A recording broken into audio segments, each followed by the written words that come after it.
Welcome to the Deep Dive, where we take the information you need and extract the crucial insights. Today, we're laser focused on helping you, the learner, navigate the sometimes confusing world of English language acquisition. Right. You've provided us with a really rich resource, the transcript of a YouTube masterclass by J. Forrest English, promising to teach you learn English in 10 hours, all you need to speak English fluently. That's quite a promise. It is. Our mission here is to go beyond just summarizing the video. We're digging deep to uncover the most effective and practical techniques it offers so you can boost your English skills quickly and with real understanding without feeling overwhelmed.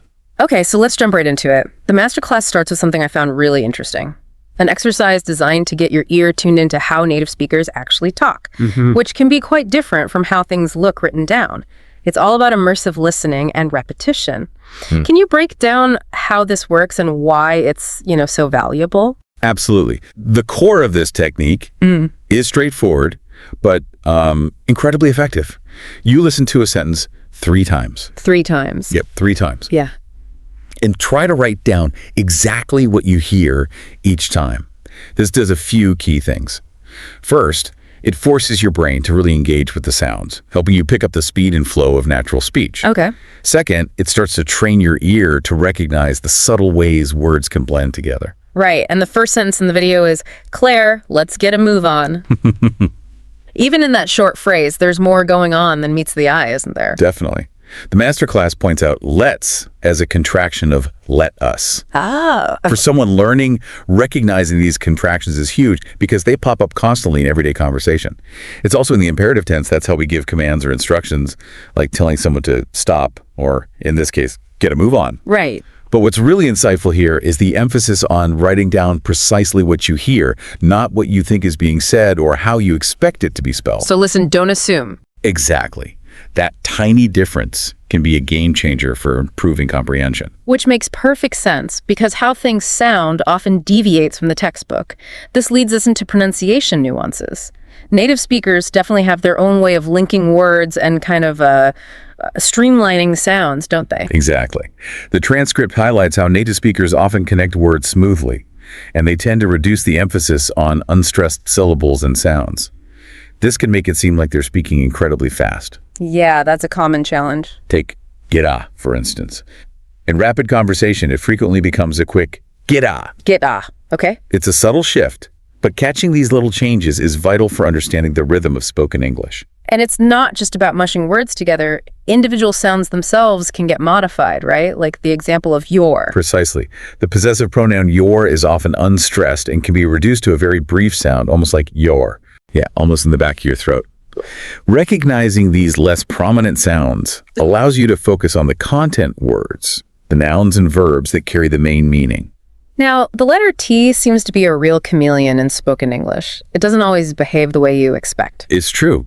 The transcript introduces the idea of the flap T. All right. This happens when a T sound comes between 2 vowel sounds. Instead of that crisp to sound, it often softens to a quick sound, like a flap. The example given is water becoming water, or butter, like butter.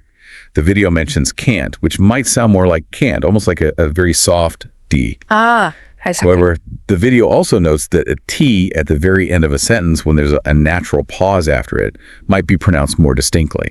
So context really matters. It sounds like you have to pay attention to the whole flow of the sentence, not just individual letters. What happens when words that are next to each other really start to merge? That's where comprehension can get challenging for learners. The masterclass provides some excellent examples of these rapid combinations. What are you can easily become what are ya? What are ya? Or even whatcha. Whatcha do? Exactly. And the preposition into often gets shortened to inta. Inta. Being able to recognize these compressed forms is key to following casual conversations. And it's not just about contractions of separate words, but also the sounds blending across word boundaries within a phrase, isn't it? Absolutely. The transcript points out how sounds can naturally flow together. For a bit can sound like fur a bit. For a bit. Yeah, where the vowel sound in for becomes less defined, sort of reduced. We also see this in phrases like Band-Aid fix, where the dead sound at the end of Band-Aid seems to almost transfer to the beginning of fix. Band-Aid fix, yeah, I can hear that. And nailed down, where the two sounds often merge into a single one. Nailed down. Right. These little phonetic shifts contribute significantly to the natural rhythm of spoken English. And we can't forget those silent letters that pop up unexpectedly. Classic sorts of confusion. The transcript highlights the silent middle D in the word dodge. Dodge, yeah, no found there. Right. Being aware of these silent letters not only helps with pronunciation, but also reinforces how the word is actually spelled. Okay, so we're starting to get a feel for how native speakers sound, but it's more than just the sounds. It's also about understanding what they actually mean, especially with all those colorful expressions that don't always translate literally. Exactly. Idioms and expressions. The transcript dedicates a good amount of time to these, which are, well, essential if you want to sound more natural and truly understand the nuances of communication. Let's start with a pretty common one. Give me a shout. It definitely doesn't mean someone wants you to yell at them, right? Not at all. As the transcript clarifies, give me a shout is just a casual way of saying call me or get in touch with me. Okay. The word shout here is used informally to mean, a phone call or a message. Got it. And what about figure it out? We hear that one all the time. Figure it out simply means to solve a problem or to understand something. The transcript then goes a step further and explains how we use the adverb already in positive replies. I've already figured it out. Meaning it's done. Right. The action is complete and has a present result. On the flip side, yet is used in negative statements. I haven't figured it out yet. Okay. These little adverbs add important shades of meaning. Now, here's a phrase that paints a vivid picture. It's a Band-Aid fix. You can almost see the little adhesive strip. You can. The deep dive explains that a Band-Aid fix refers to a temporary solution to a problem, just like a real bandage provides a quick, temporary covering for a wound. Like a quick patch. Exactly. The analogy of just filling potholes versus completely repaving a road really nails this idea. And it's important to remember, as the transcript points out, the correct phrase is Band-Aid fix, not Band-Aid solution. Good to know those little word choices can matter. What's next on our list of interesting sayings? You can't rest on your laurels. That sounds like something you'd hear in a competitive situation. Absolutely. Resting on your laurels means becoming complacent or satisfied with past achievements and failing to continue to strive or improve. So don't get lazy after winning. Pretty much. Yeah. The laurels are those wreaths of leaves that were historically given as a symbol of victory. So the expression is a warning against becoming too comfortable with past success. Okay, here's one that's all about time. I'm going out for a bit. This one is pretty straightforward. To go out means to leave your current location temporarily, usually your home. Okay. And for a bit simply means for a short period of time. It's a casual way to say you'll be back soon. Now, if you want to casually ask about someone's interests, you might say, so what are you into? Exactly. This is a very common and relaxed way to ask someone about their hobbies, passions, or what they enjoy doing in their free time. It's open-ended and encourages them to share. Here's a phrase that hints at something unexpected. Turns out. Turns out is a great phrasal verb that signals a surprising or unexpected discovery. The transcript uses the example of something unexpectedly being spam. Ah, right. Which perfectly illustrates that element of surprise. It also mentions that in spoken English, we often drop the subject it, even though it's technically needed in writing. So you might just hear, turns out it was spam. Okay, and if that surprising thing is a fake or a copy, it might be a knockoff. A knockoff refers to a copy or imitation of something, usually a product, and often a designer brand. The example of the fake designer handbag makes that meaning very clear. Right. Sometimes you want to downplay something to make it seem less important. You might say, it's not a big deal at all. Precisely. This expression is used to minimize the significance of something, reassuring someone that it's not a problem or something they should worry about. You might also hear no biggie used in the same way. No biggie. Okay. What if you want to be flexible and decide things as you go? You might ask, can we play it by ear? To play it by ear means to decide on a course of action spontaneously as things develop, without a fixed plan in advance. Like improvising. Exactly. It implies a willingness to adapt to the situation. Okay, after someone really helps you out, you might say, thanks for your help, you rock. That's some pretty strong praise. It is. You rock is an enthusiastic and emphatic way to express your gratitude and acknowledge that someone has done an outstanding job or been incredibly helpful. Now here's an interesting one that's not immediately obvious. Rub off on someone. What does that actually mean? The transcript uses a helpful example with Janice and Fernando to explain this. When a quality or characteristic is transferred from one person to another through their association, you can say it rubbed off on them. So Janice's helpfulness rubbed off on Fernando. Exactly. Yeah. After they work together. It also introduces the contrasting idiom, rubs me the wrong way, which describes when someone's personality or actions irritate or annoy you. Uh-huh. Even if you don't dislike the person overall, just something about them bugs you. Got it. We've all had those moments where we just have a feeling about something. I had a hunch. What does that signify? To have a hunch means to have an intuitive feeling or suspicion about something, often without any concrete evidence or logical reasoning. Like a gut feeling. Exactly, like a gut feeling. Here's a quick and common question. Are you all set? This is a standard way of asking if someone is ready or if they have everything they need. You hear it in restaurants, shops. All the time. Now, if things don't get off to a smooth start, you might say, my weeks off got off to a rocky start. What does that imply? The structure here, got off to a adjective start, is key. Rocky, in this context, means difficult, unstable, or filled with problems. Okay. So the phrase indicates that the beginning of someone's vacation or time off was challenging or didn't go as planned. Here's another way to inquire about someone's current activities. What do you have on the go today? It sounds a bit more informal. It is. To have on the go is an expression that means to be busy with or currently working on various tasks or projects. Yeah. The transcript also points out the common ways, what do you, can be pronounced quickly as what'ya or even whatcha. What you got on the go? Exactly. We've all experienced that involuntary dip of the head when we're tired. Nodding off. What exactly does that mean? To nod off means to fall asleep unintentionally and usually for a short period of time. The examples provided, like nodding off during a presentation or while traveling on a bus, clearly illustrate this. Happens to the best of us. If you're feeling overloaded with tasks, you might say, I got a lot on my plate. To have a lot on one's plate is a common idiom that means to be very busy with many responsibilities or tasks. The transcript also mentions that gotta is often pronounced as gotta in spoken English. I got a lot on my plate. Got a lot on my plate. Okay. Thinking about starting a new pastime, you might say, I'm thinking of taking up sewing. To take up a hobby or an activity means to begin doing it regularly. Simple as that. Here's a phrase that suggests something has been firmly established, nailed down. To nail something down is a phrasal verb that means to firmly establish or confirm something, making it certain and definite. Like the dates for a meeting. Exactly.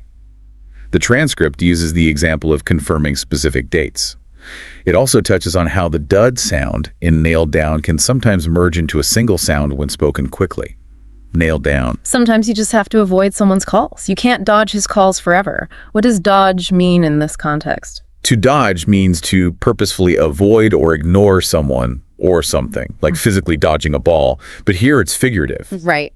The transcript also reminds us of the silent day in the middle of the word dodge. If someone struggles to make decisions, you might describe them as pretty wishy-washy. Wishy-washy is an adjective used to describe someone who is indecisive, lacking strong opinions, or who tends to go back and forth on things. Can't make up their mind. Exactly. The transcript also notes the reduced pronunciation of don't know, like to know, and the unstressed pronunciation of the auxiliary verb can, sounding like kin. When someone shows great perseverance, you might give them props because they're a real trooper.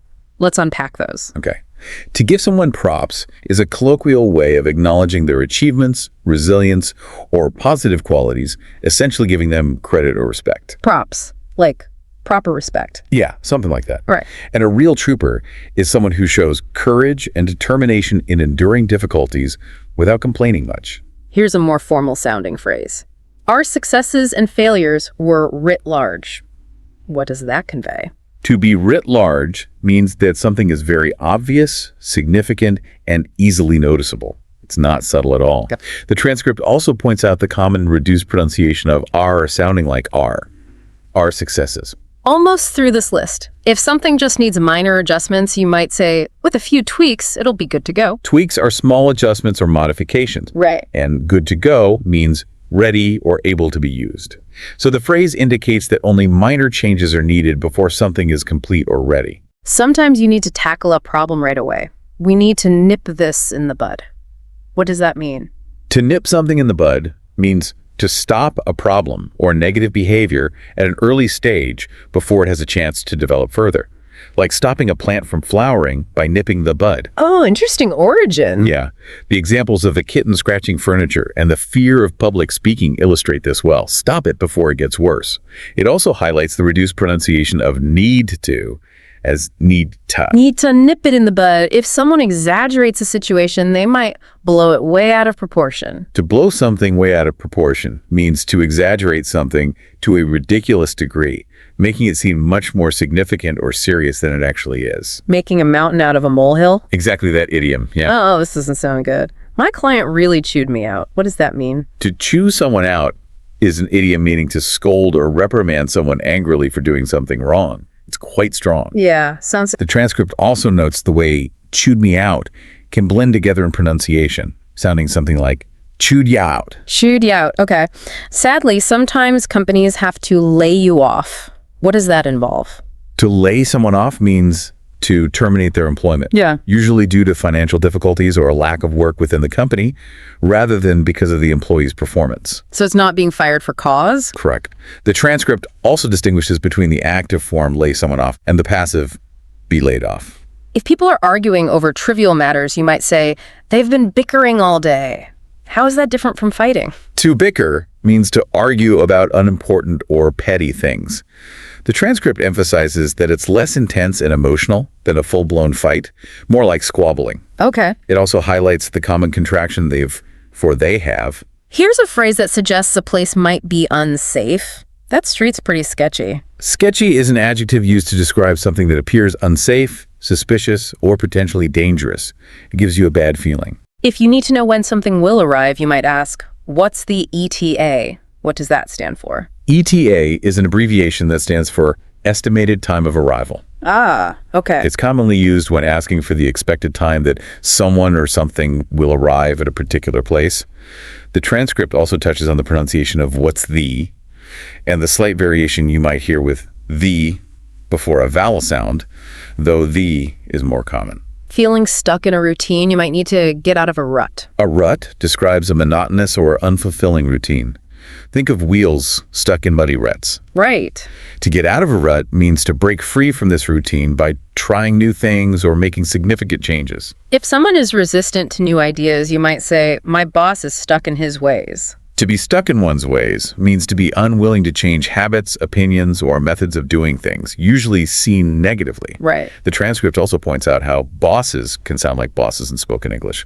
My boss is stuck in his ways. Sometimes an idea takes time to accept. You might eventually come around to the idea. To come around to the idea means to gradually accept or become convinced of something that you were initially opposed to. Your opinion changes over time. Exactly. To communicate your point clearly, you need to get across a point. To get across a point or a message means to communicate it effectively so that others understand your intended meaning. If someone is deliberately trying to impress others, they might show off. To show off means to deliberately display your abilities or possessions in a way that is intended to impress other people, often with a hint of boastfulness. Okay. Dealing with a difficult person can lead to saying, I don't know how you put up with your boss. What does put up with mean?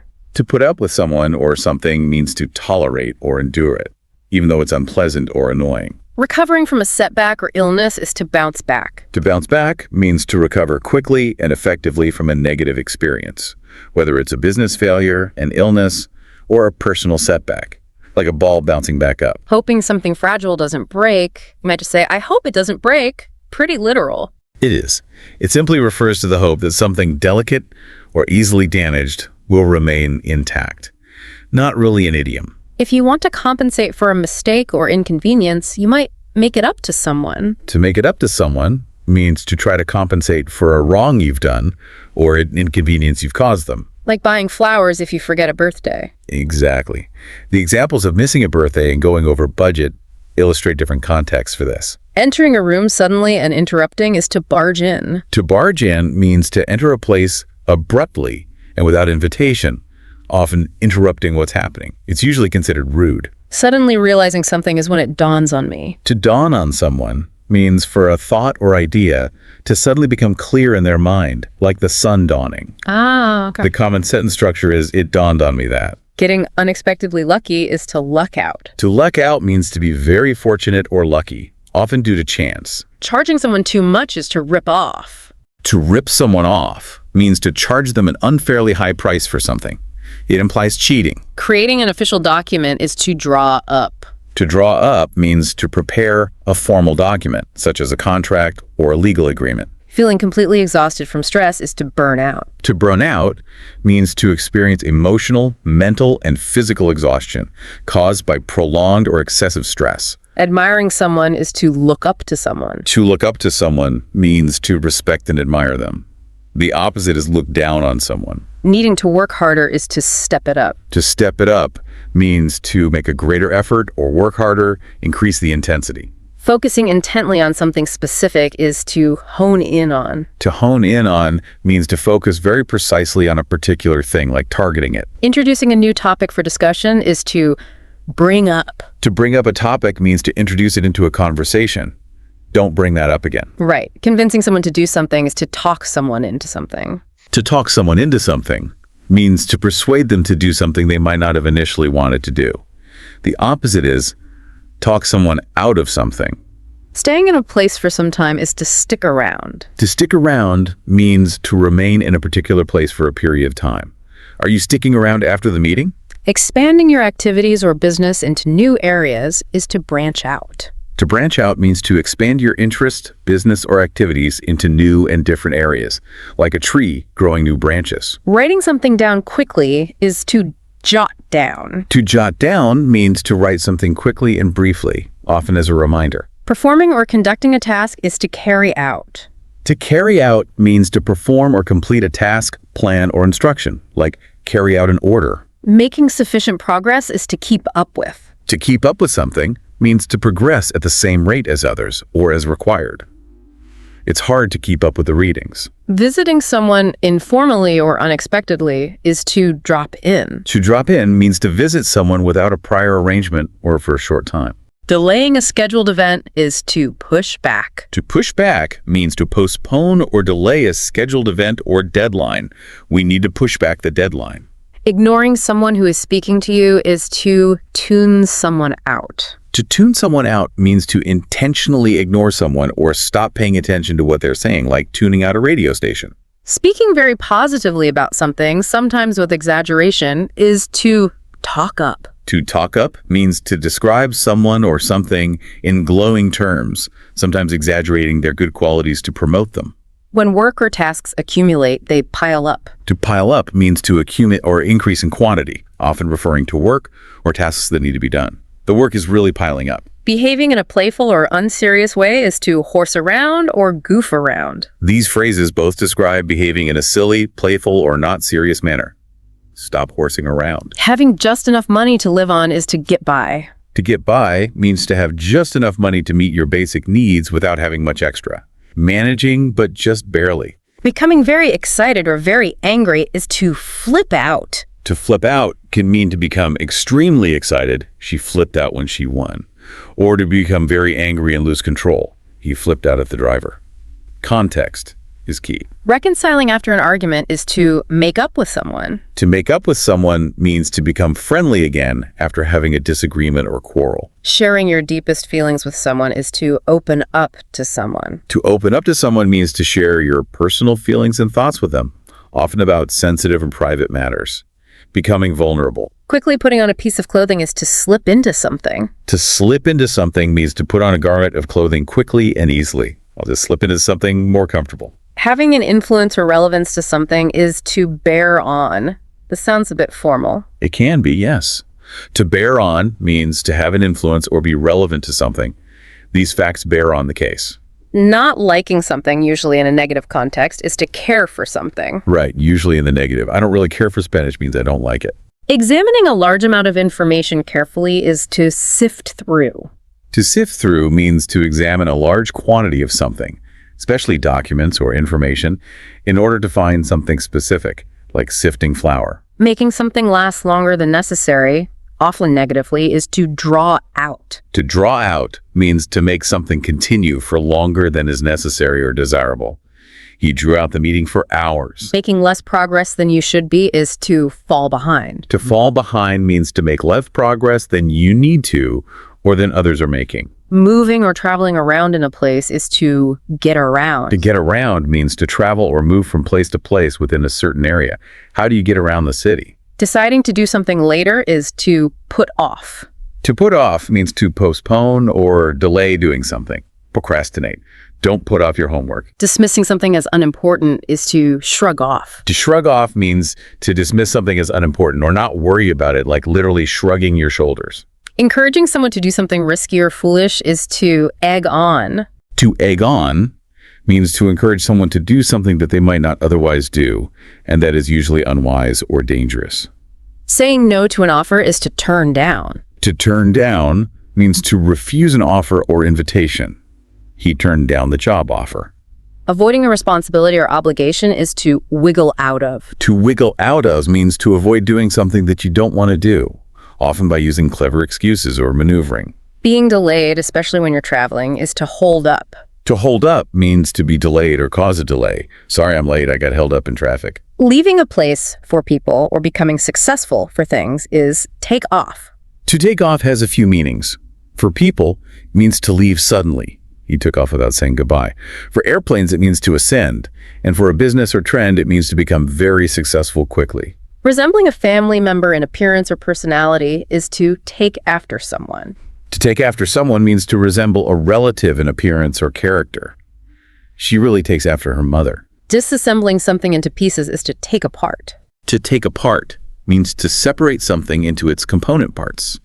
Assuming control or responsibility for something is to take over. To take over means to assume control or responsibility for something, like a company or a project.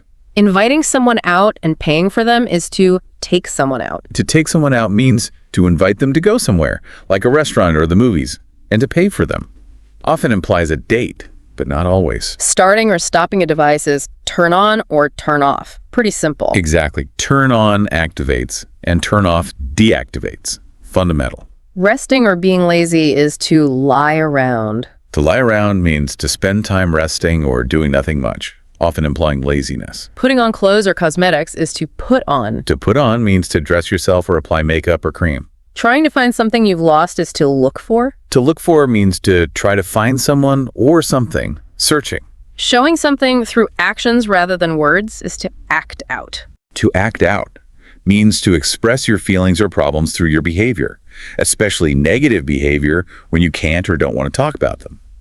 Or it can mean to demonstrate something physically. Singing very loudly is to belt out. To belt out means to sing a song very loudly and forcefully. Meeting someone after a long time to catch up on news is to catch up with someone. To catch up with someone means to meet someone you haven't seen for a while to talk about what you have both been doing. Working very hard at something for a long time is to grind away at something. To grind away at something means to work hard and continuously at a task over a long period, often something tedious. Regaining control of your emotions is to pull yourself together. To pull yourself together means to regain control of your emotions and behave calmly after being upset or agitated. It's often said as a command. Accumulating a large amount of something, usually negative, is to rack up. To rack up means to accumulate a large number or amount of something, often something negative like debts, points against you, or losses. Staying at someone's house is to stay with someone. To stay with someone means to live or reside temporarily in their home as a guest. Washing your hands and face is to wash up. To wash up usually means to wash your hands and face, especially before a meal.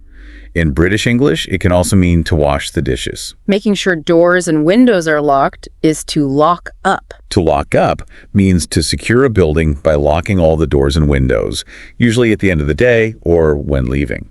Having a good relationship with someone is to get along with someone. To get along with someone means to have a friendly and harmonious relationship with them. Escaping a situation or avoiding punishment is get away or get away with something. Right. To get away means to escape from a place or situation, like taking a vacation.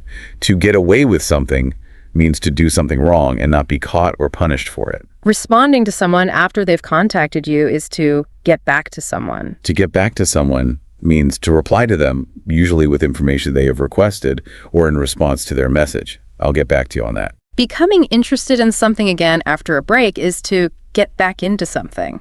To get back into something means to become interested or involved in an activity or hobby again after a period of not doing it. Seeking revenge on someone is to get back at someone. To get back at someone means to retaliate or seek revenge on them for something they did to you. It's negative. Supporting a person or an idea is to get behind someone, something. To get behind someone or something means to support or endorse them. The whole team got behind the proposal. Finding yourself in a situation where you've done something wrong is to get into trouble. To get into trouble means to do something that is wrong, illegal, or likely to cause problems or punishment. Entering or exiting certain types of transport. Okay, this is a classic point of confusion. Get on or get off versus get in or get out of. It is. The general rule, as the transcript points out, is get on and get off for larger modes of public transportation where you can typically walk around, like planes, trains, buses, boats. And get in and get out of are used for cars, taxis, small boats, and also buildings. Basically, smaller enclosed spaces you step into. Okay, that helps clarify. Avoiding something unpleasant that you're supposed to do is to get out of something. Get out of something means to avoid doing something that you don't want to do or that is unpleasant, maybe an obligation or chore. Meeting socially with someone is to get together. To get together means to meet socially with friends or family. Let's get together for coffee. Behaving in a mischievous or slightly bad way is to get up to no good. To get up to no good means to behave mischievously or do things that are slightly wrong or naughty, often said playfully about children. Communicating your ideas effectively and asking for clarification is get across, or what are you getting at? Yeah, to get across means to successfully communicate your ideas. I couldn't get my point across. And what are you getting at is a question asking someone to explain what they really mean or trying to imply, maybe indirectly. Wow, that's an incredible number of phrasal verbs and idioms. My head is spinning a little. It's a lot, and this is just a selection from the masterclass. Phrasal verbs are a huge part of fluent English. And the masterclass also suggests using quizzes as a way to reinforce what you've learned, which makes total sense for checking your understanding. Absolutely. Testing yourself through quizzes is a powerful way to actively recall information and solidify your learning. Active recall is key. Now, moving beyond these idiomatic expressions, the video also touches on using more casual, everyday language to sound more like a native speaker. Let's look at some of those colloquial words and phrases. Right. This is where your English starts to sound less formal and more conversational, more natural. Hit the books is a great one, meaning to begin studying hard. Okay. My bad is a simple, informal way to admit you've made a mistake. Just, oops, my bad. Right. No worries or no big deal. And you might also hear no biggie are common responses to thank you or ways to say something isn't a problem. Very common. Saying something is 100% is a very emphatic way to agree completely. Are you coming? 100%. Okay. I'm really into. Is a casual way to express a strong interest in something. I'm really into hiking. Let's Uber it is an example of a brand name becoming a verb, meaning let's take an Uber. Like Google it. Exactly. Describing something as, that's wild, expresses surprise or disbelief, like, wow, that's crazy. Yeah. Using shoot as a way of saying, go ahead, when granting permission is very informal. Can I ask a question? Shoot. Shoot. Okay. We've already talked about give me a shout. Yeah. And finally, can you flip me the invite? Uses flip informally to mean send something electronically, like an email or a message with the invitation. Flip me the invite. Interesting. These little words and phrases can really make a big difference in how natural your English sounds. The masterclass also stresses the importance of actually speaking. You can't just learn silently, can you? That's absolutely right. You can memorize all the grammar rules and vocabulary lists, but if you don't practice speaking aloud, your pronunciation won't improve, and you won't build the confidence to actually use the language in real conversations. Makes sense. The video mentions common conversation starters like long time no see, and natural replies such as, I know, right, and it's been too long. It also explains how to answer the question, what have you been up to? By mentioning this recent activity, making sure to use the correct verb tenses like the present perfect continuous. I've been working a lot. And even seemingly simple questions like, any big plans this summer? have subtle nuances in how we actually say them. They do. The masterclass points out how in informal spoken English, we often drop auxiliary verbs like are you. So any big plans this summer is perfectly natural instead of do you have any big plans? Right. It also covers everyday conversation topics like how's the weather been lately? Always a safe topic. Yeah. And more specific past inquiries like what were you up to earlier today? It's important to note, as the transcript does, that up to, meaning doing, is generally used in questions, what were you up to? And negative statements, I wasn't up to much. Not usually in positive statements like I was up to running errands. You just say, I was running errands. Ah, good distinction. And run errands itself is a useful phrase, meaning doing small necessary tasks like shopping or going to the post office. Exactly. Finally, it introduces what's been the highlight of this month so far. It's a good way to keep conversations positive and engaging. The video even includes some friend advice scenarios to show how this language is used in real-life situations. Yes, these scenarios provide practical examples of using modal verbs to give advice in common situations. We see examples like dealing with a coworker who might be stealing, using must for strong deduction or obligation, feeling tired, using have to for necessity, being overwhelmed at work, using should for advice. Standard advice verb. Right. Considering quitting a job, using the hypothetical, if I were you, I would. And wanting to buy a car but not having enough money, using the second conditional, if I had enough money, I would. So, really practical stuff. Yeah, these are all relatable situations where you might offer or seek guidance. And speaking of those helpful little words, modal verbs, the masterclass provides a brief overview of what they are and how they function. Exactly. It's a quick refresher. It touches on can, for ability, permission, possibility, could, for polite requests, possibility, past ability, may, more formal permission, possibility, might, indicating possibility, often a bit weaker than may or could. Okay. Then should and ought to for giving advice and suggestions, noting that ought to is definitely less commonly used these days. It sounds a bit old-fashioned sometimes. Right. Will and would for making requests and discussing hypothetical situations like those conditionals. And finally, must for expressing obligation or strong necessity, or that strong deduction we mentioned. Got it. Understanding these verbs and their specific uses is crucial for expressing different shades of meaning in English. Absolutely essential. Lastly, the video briefly covers how to give recommendations and suggestions. What are the key grammatical structures to keep in mind? The masterclass highlights using the verbs recommend, suggest, and advise. These can be followed by a gerund, that's the inging form of a verb used as a noun, like I recommend trying the pizza. Okay. Or they can be followed by a full clause, which includes a subject, verb, and object, often with the word that, which can sometimes be omitted. I recommend that you try the pizza. So two main patterns there. Correct. It also makes an important point about the noun form advice. It's uncountable. You can't say advices. You'd say some advice or a piece of advice. Ah, good grammar point. And finally, it briefly clarifies the difference between being on time, meaning meeting a scheduled deadline or appointment exactly, right, versus being in time, meaning early enough to do something or prevent something negative from happening. We got there just in time to see the movie start. Okay. On time versus in time. Subtle but important. Definitely. So, the learner, this deep dive into the J. Forrest English Masterclass transcript, has really given us a fantastic overview of some incredibly practical techniques. We've explored the value of active listening and repetition for better comprehension.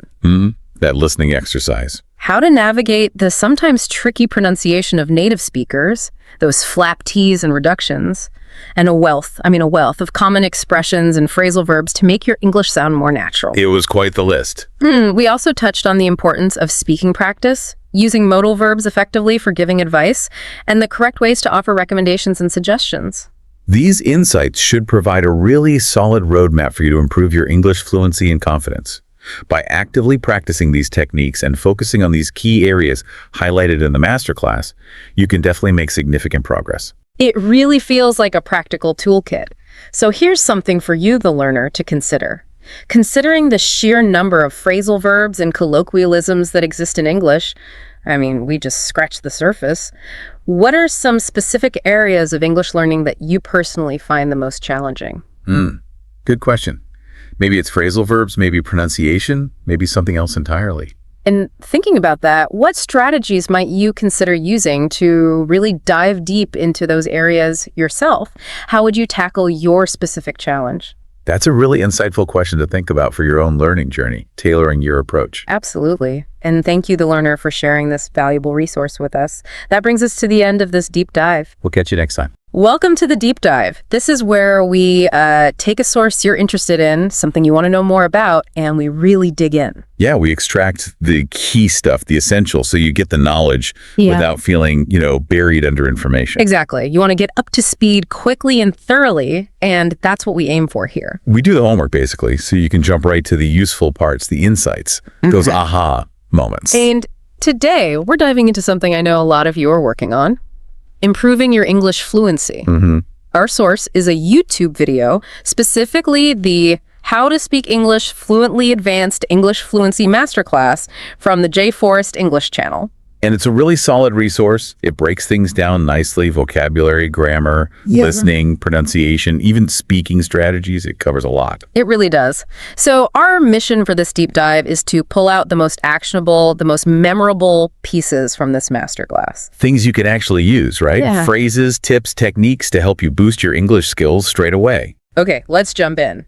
The masterclass starts with vocabulary, specifically phrases for offering advice or support. First up, here's my 2 cents. Right, here's my 2 cents.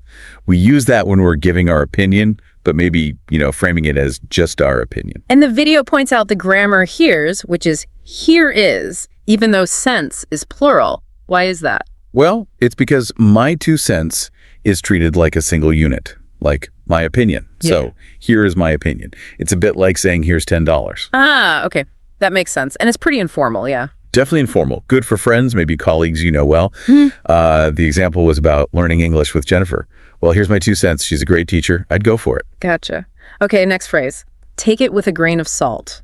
I love the image. Me too. It basically means don't necessarily believe something completely or take it too seriously. There might be some exaggeration or it's just one viewpoint. Like if someone says, oh, it takes 10 years minimum to get fluent. Exactly. You'd say, well, take that with a grain of salt. Everyone's different.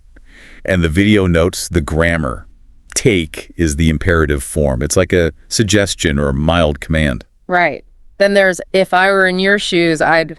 This one's about empathy, putting yourself in their place. Yeah, it's a classic way to soften advice. And the key thing here, grammatically, is using were, if I were, not if I was. That's the subjunctive mood, isn't it, for hypothetical situations? Precisely, because you're not actually in their shoes, it's imaginary. So if I were in your shoes, I'd subscribe to J. Forrest English, like in the example. It signals that hypothetical condition. That clarification helps. It always felt a bit weird saying I were. Okay, moving on to offering support. Crucial stuff. First, the simple, can I give you a hand? Super straightforward, just a direct offer of help. Like if someone looks swamped with work, hey, can I give you a hand? Clear and practical, then let me know if you need anything. Similar vibe. Similar, yeah, but maybe a bit more open-ended. It leaves the door open for them to ask later. And the video mentioned the pronunciation, how let me often becomes. Let me. Yeah, let me know. Yeah. L-E-M-M-E. Very common in spoken English. You hear it all the time. Good to be aware of that sound blending for listening. Okay, next. I've got your back. Feels stronger. It is stronger. More informal, definitely. It means I support you, I'll defend you, you can count on me. Like if a friend is nervous about a presentation. Perfect example. Don't worry, I've got your back. It's very reassuring. Then I'm rooting for you. This sounds like cheering someone on. That's exactly what it means, like being a fan. The video points out the present continuous tense and rooting. It's happening now. You're actively wishing them well. So if someone's going for a new job, you'd say. Lots of competition, but I'm really rooting for you. Yeah. Nice. And I'm here for you. This seems more for emotional support. Generally, yes. It signals availability, especially if someone's having a hard time. The example was after a disappointing interview result. I know that was tough. I'm here for you if you want to talk. Right, offering that listening ear. And the last one in this group, you've got this. A real confidence booster. Totally. Short, punchy, great right before a challenge, like before that big interview. Deep breath, you've got this. Love it. Okay, now shifting slightly support when someone's feeling down. First phrase, Keep your chin up. A classic idiom. It means stay positive, don't get discouraged. Again, it's imperative command or encouragement to yourself or someone else. Like after a rejection. Yeah, keep your chin up, something else will work out. It's about maintaining hope. Next, stay the course. Sounds like advice for perseverance. Exactly. Keep doing what you're doing, even if it's difficult. Don't give up. Also imperative. The example was about feeling awkward speaking English. It feels weird now, but stay the course. It gets easier. Encouraging persistence. And the last one here, take it one step at a time. Good for overwhelm. Definitely. When a task seems huge, like learning English, this advises breaking it down. Make it manageable. Imperative again. Don't try to learn everything now, just take it one step at a time. Such useful phrases. Okay, let's talk about giving praise. Also important. The first one is really emphatic. Wow, I'm blown away. Yeah, it means you're seriously impressed, maybe even astonished. The video mentions the grammar, it's passive. I am receiving the action of being blown away by something or someone. So you might say, wow, I'm blown away by how much your English has improved. Exactly. Then there's the simpler, seriously great job. The seriously really adds punch, doesn't it? It does. It acts as an intensifier, making the great job feel much stronger, more genuine.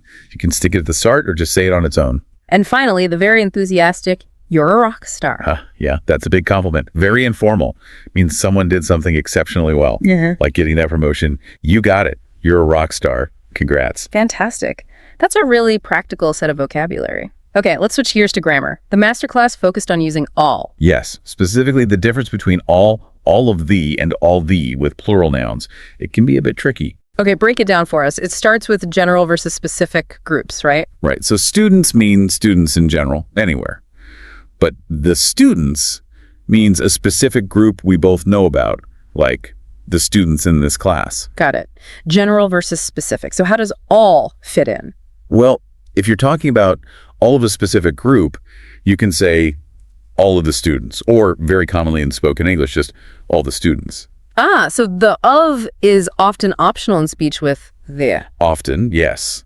Both are generally correct. All of the might feel slightly more formal or emphatic, but all the is very natural. The video says using of is always grammatically safe, though. Okay, so all the students or all of the students for specific groups. What's the big exception? The big one is pronouns. You must use of after all if it's followed by a pronoun.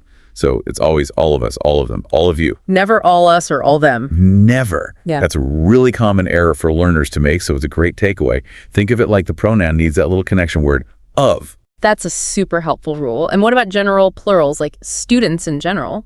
Then you just use all directly with a noun, no the. So all students need practice. Not all the students need practice if you mean students universally. Okay, so general is all students. Specific is all the students or all of the students. And pronouns always need all of. You got it. That's the core idea. It's subtle, but important for sounding natural. Definitely. Those little details make a difference. All right, let's move to listening comprehension. The masterclass used an exercise where you hear sentences and write them down. Yeah, hearing them 3 times. It's a great way to train your ear for how English actually sounds. The contractions, the reductions, the idioms. Okay, let's look at the first example sentence. She's leaps and bounds more qualified than him. What should we notice here? First, the contraction. She's for she is. Then the idiom leaps and bounds, meaning much more or a lot more. And the pronunciation. Well, the D in bounds often goes silent, and the word and can shrink to just leaps and bounds. Also, in fast speech, the each and him might drop, sounding like him.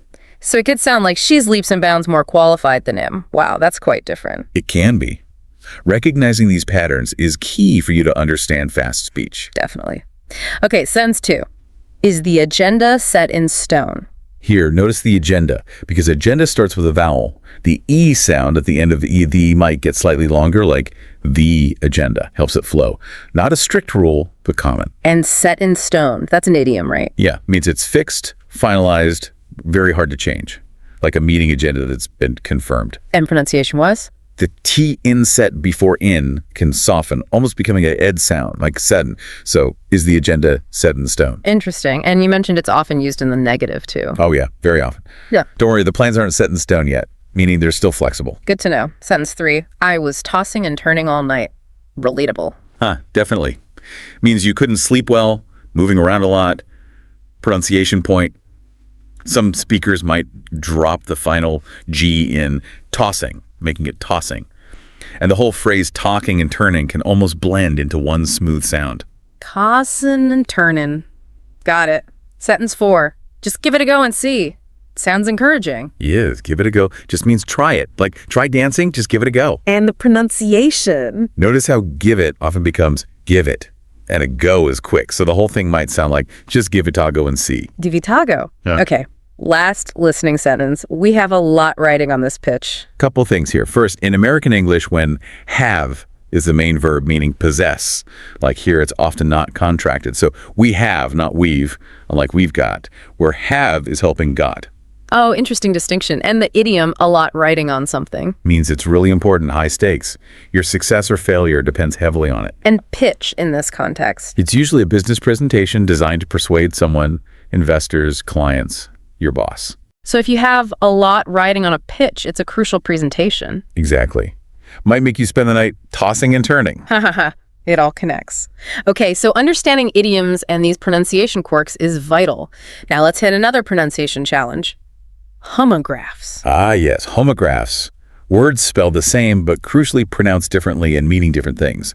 A real potential pitfall. Because just seeing the word isn't enough, right? You need context or to hear it. Exactly. The masterclass listed 10 common pairs. Let's look at a few. First, B-O-W. Okay, how can that sound? It can be bow, like in boat. That's the verb to bow, showing respect. Bow to the king. Right, than the other. It can be bay, rhyming with now, or cow. That's the noun, the decorative not. A ribbon tied in a bow. Okay, bow and bay. Got it. Next, L-E-A-D. This can be lizzed, longy, like need.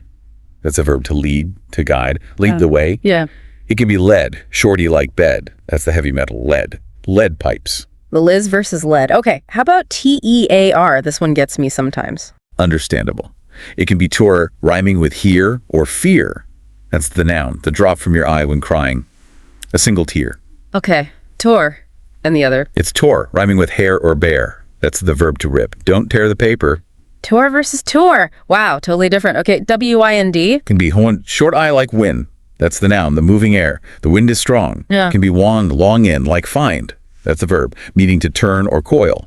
Wind the clock. Win versus one in. Okay, one more. M-I-N-U-T-E. Okay, first pronunciation. Stress on the first syllable, short I sounds. That's the unit of time. Wait a minute. And the second. Stress and gist. Stress on the second syllable. Long yeah sound in the first syllable, long yeah in the second. It's an adjective meaning tiny, very small. Minute details. Stress versus menschik, and the stress shift is key there too. It often is with homographs. The video also covers wound, produce, live, read, read, past versus present, and bass, fish versus music. It really highlights needing context. Absolutely critical. Okay, final section. Speaking strategies. The masterclass gives frameworks for introducing yourself. First, for casual situations, parties, neighbors, travel, it's the START method. S is for start. Start, yeah. Greetings in your name. Hi, hello, hey. Introduce yourself with my names, or I'm. The video advises against I'm called in American English. Sounds a bit off. Okay, and nicknames? You can say, you can call me, or I go by. Got it. T is for territory. Where you're from, where you live now, I'm originally from, and I've been living in. Good questions to ask back are, where are you from, or how long have you lived here? Makes sense. A is for activity, work and hobbies. Yep. Job. I'm a job title. I work for a company I specialize in. Hobbies. Use phrases like, I'm an avid hobbyist. I love to verb. I spend my free time doing X. Expand a little. Don't just say reading. And give a bit more context. Questions. What do you do? What are your hobbies? Okay. R is for reason. While you're there, your connection. I know a person's name from work. I went to school with the host. I'm here with a friend. Ask them, how do you know person? What brings you here? Establishes common ground. And the final T. Turn. Crucial step. Turn the conversation back to them with a question. Don't just talk about yourself. Ask about their territory, activity, reason, or something about the event. Keep it going. That START method feels really practical for breaking the ice. Now, what about professional settings, conferences, networking? For that, the masterclass offers the impact framework. I is for identity. Your professional self. Exactly. Name, title, years of experience, specialization. I'm a title with over X years of experience in field I specialize in. Okay, M is for motivation. What drives you professionally? Your passion. I've always had a passion for. I'm really interested in the potential of. P is for projects. What you're working on now. Be specific but brief. Currently, I'm leading a project focused on. My main focus right now is designing. A is for aspirations, your goals. Especially related to the event or your career path. My goal here today is to connect with. I'm hoping to learn more about. My goal is to plus infinitive. Got it. ANCT. Connect. How can people follow up and express your desire to connect? Mention LinkedIn, website. You can find me on LinkedIn at I'm looking forward to connecting with. Note the ing form, the gerund. Or more formally, I look forward to. Right. I look forward to our conversation. And again, critically and with a question, what about you? What area do you focus on? Engage them. Both frameworks, START and IMPACT, seem like great tools for navigating those introductions more confidently. Having a plan helps. It really does. And that pretty much wraps up our deep dive into the J. Forrest English Fluency Masterclass. Yeah, we've covered a lot. Vocabulary for advice, support, praise. Yep. That grammar point about all, listening tips for idioms and pronunciation, those tricky homographs, and now these speaking frameworks. The goal was really to pull out those key actionable insights for you, the listener, straight from the source material. A shortcut to the good stuff. So here's something to think about, a final thought for you. Take just one thing, maybe one phrase, like take it with a grain of salt, or one homograph pair, like lead, lead. Or maybe try the A for activity part of the START method next time you chat with someone. Yeah, consciously try using it. See how it feels, see what happens. Notice the impact it has. That active step is often where the real learning clicks in. Absolutely. It's about putting it into practice. Well, thanks for joining us for this deep dive. We really hope it's given you some concrete things you can use on your English journey. Ever feel like you're just drowning in information sometimes? There's so much out there. Yeah, it's a lot. Hard to know what's actually important. Exactly. And that's why we do this. Welcome to the deep dive. We take the sources you send us, dig in, and pull out the key stuff. Basically, we do the heavy lifting so you get the core insights, the context, Yeah. makes it all click. And today, we've got a couple of really interesting topics thanks to the materials you shared. We'll start with Canada hitting a big population number. Right, and then we're jumping over to Rome, talking about the Colosseum and whether it's, holding up okay. Sounds good. So the sources are basically a language lesson that uses 2 news articles? That's it. One on Canada hitting 40 million people, and the other asking, is the Colosseum crumbling? Kind of catches your eye, that one. Definitely. So our mission today, understand the main points from these articles and maybe pick up some of the vocabulary they highlight too. Get a real feel for the stories. Okay, let's do it. All right, Canada first. This big population news. Yeah, the headline is that Canada's population has now surpassed 40 million. Surpassed just means, gone over, exceeded that number. Simple enough. But it's a significant number to cross. It is. And the lesson points out it's not just a guess. Right. They have that Statistics Canada population clock, like a live tracker. Uh-huh. It crunches the numbers on births, deaths, and migration constantly. And the lesson made a point about migration versus immigration, didn't it? It did, yeah. An important distinction. Immigration is specifically moving permanently to another country. Okay. Migration is broader.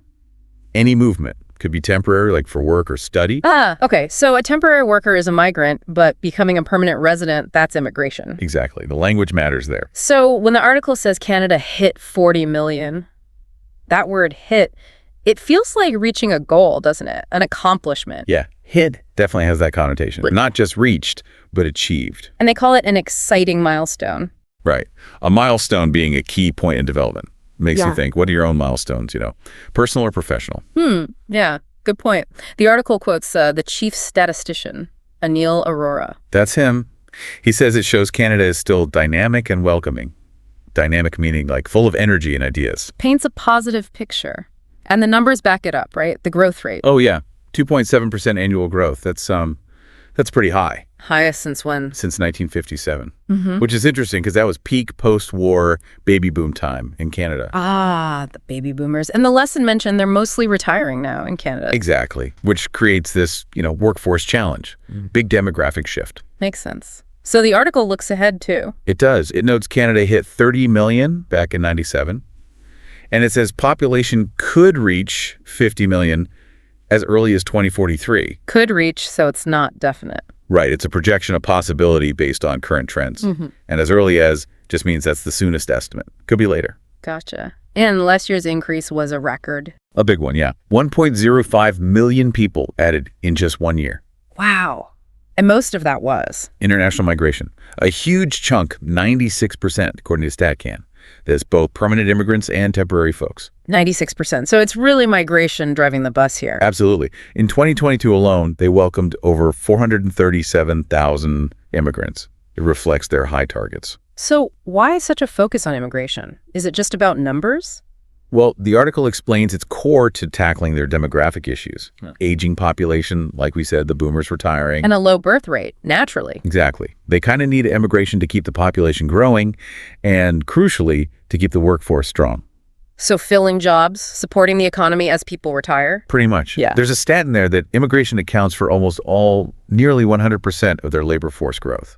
Incredible. That really shows the reliance. It does. And there was a projection mentioned about immigrants making up maybe 30% of the population by 2023. Wait, the article came out in 2023? June, I think? Oh, right. Good catch. Maybe they meant by the end of 2023. Or perhaps it was a typo. Maybe meant a future year like 2033. Either way, it highlights that trend. Yeah, a significant shift happening. So summing up Canada, rapid growth, mostly fueled by migration, which is vital for them given the aging population. That's a solid summary. Okay, Ready to switch gears? let's do it. To Rome. And the big question, is the Colosseum crumbling? Yeah, that word crumbling, the lesson defines it as breaking into small pieces, like you'd expect with old stone. And the tense is crumbling suggests it might be happening now. Potentially, yeah. And it's the Colosseum, of course, unique.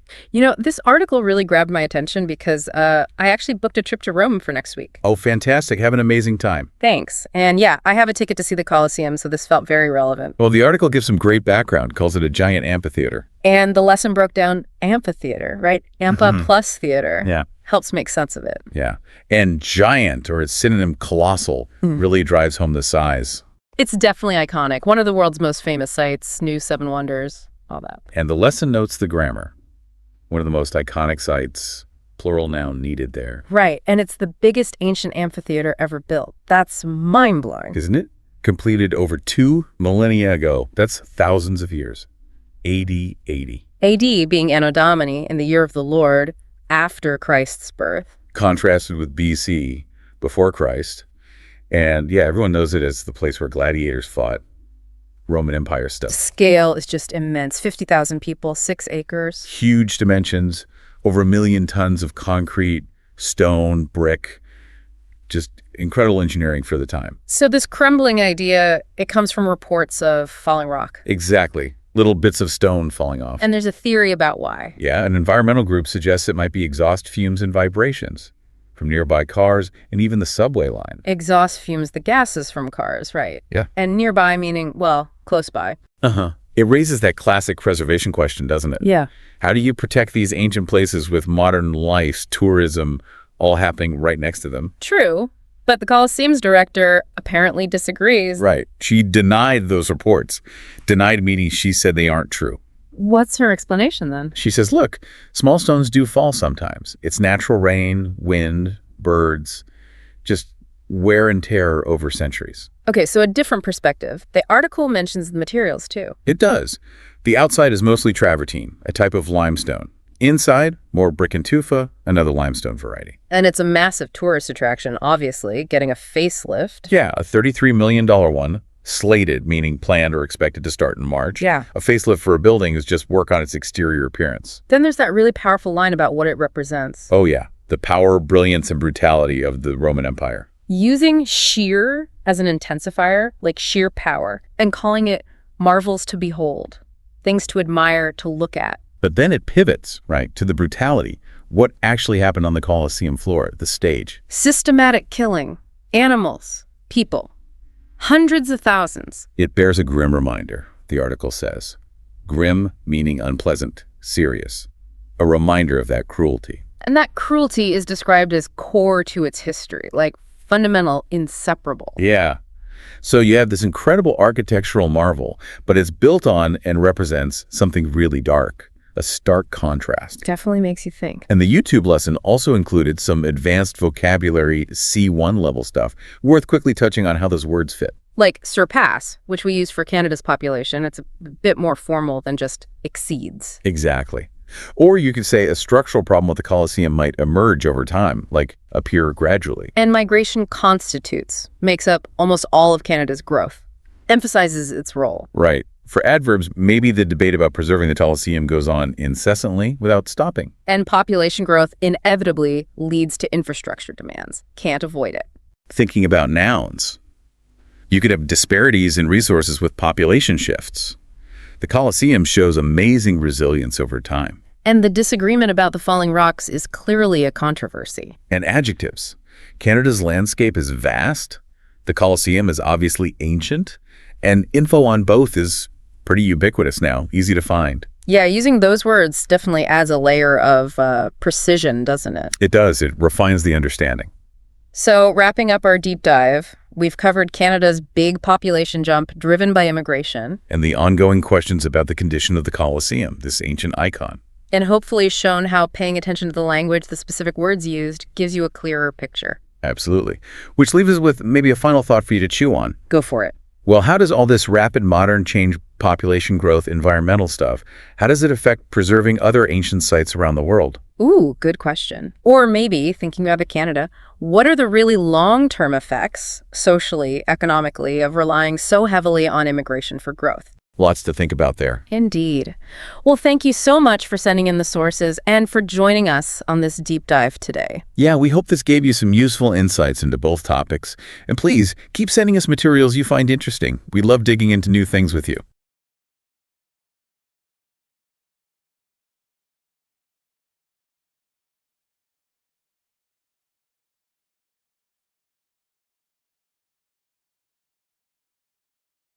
Ever feel like you're just wading through a sea of words? Uh-huh. Yeah, I know that feeling.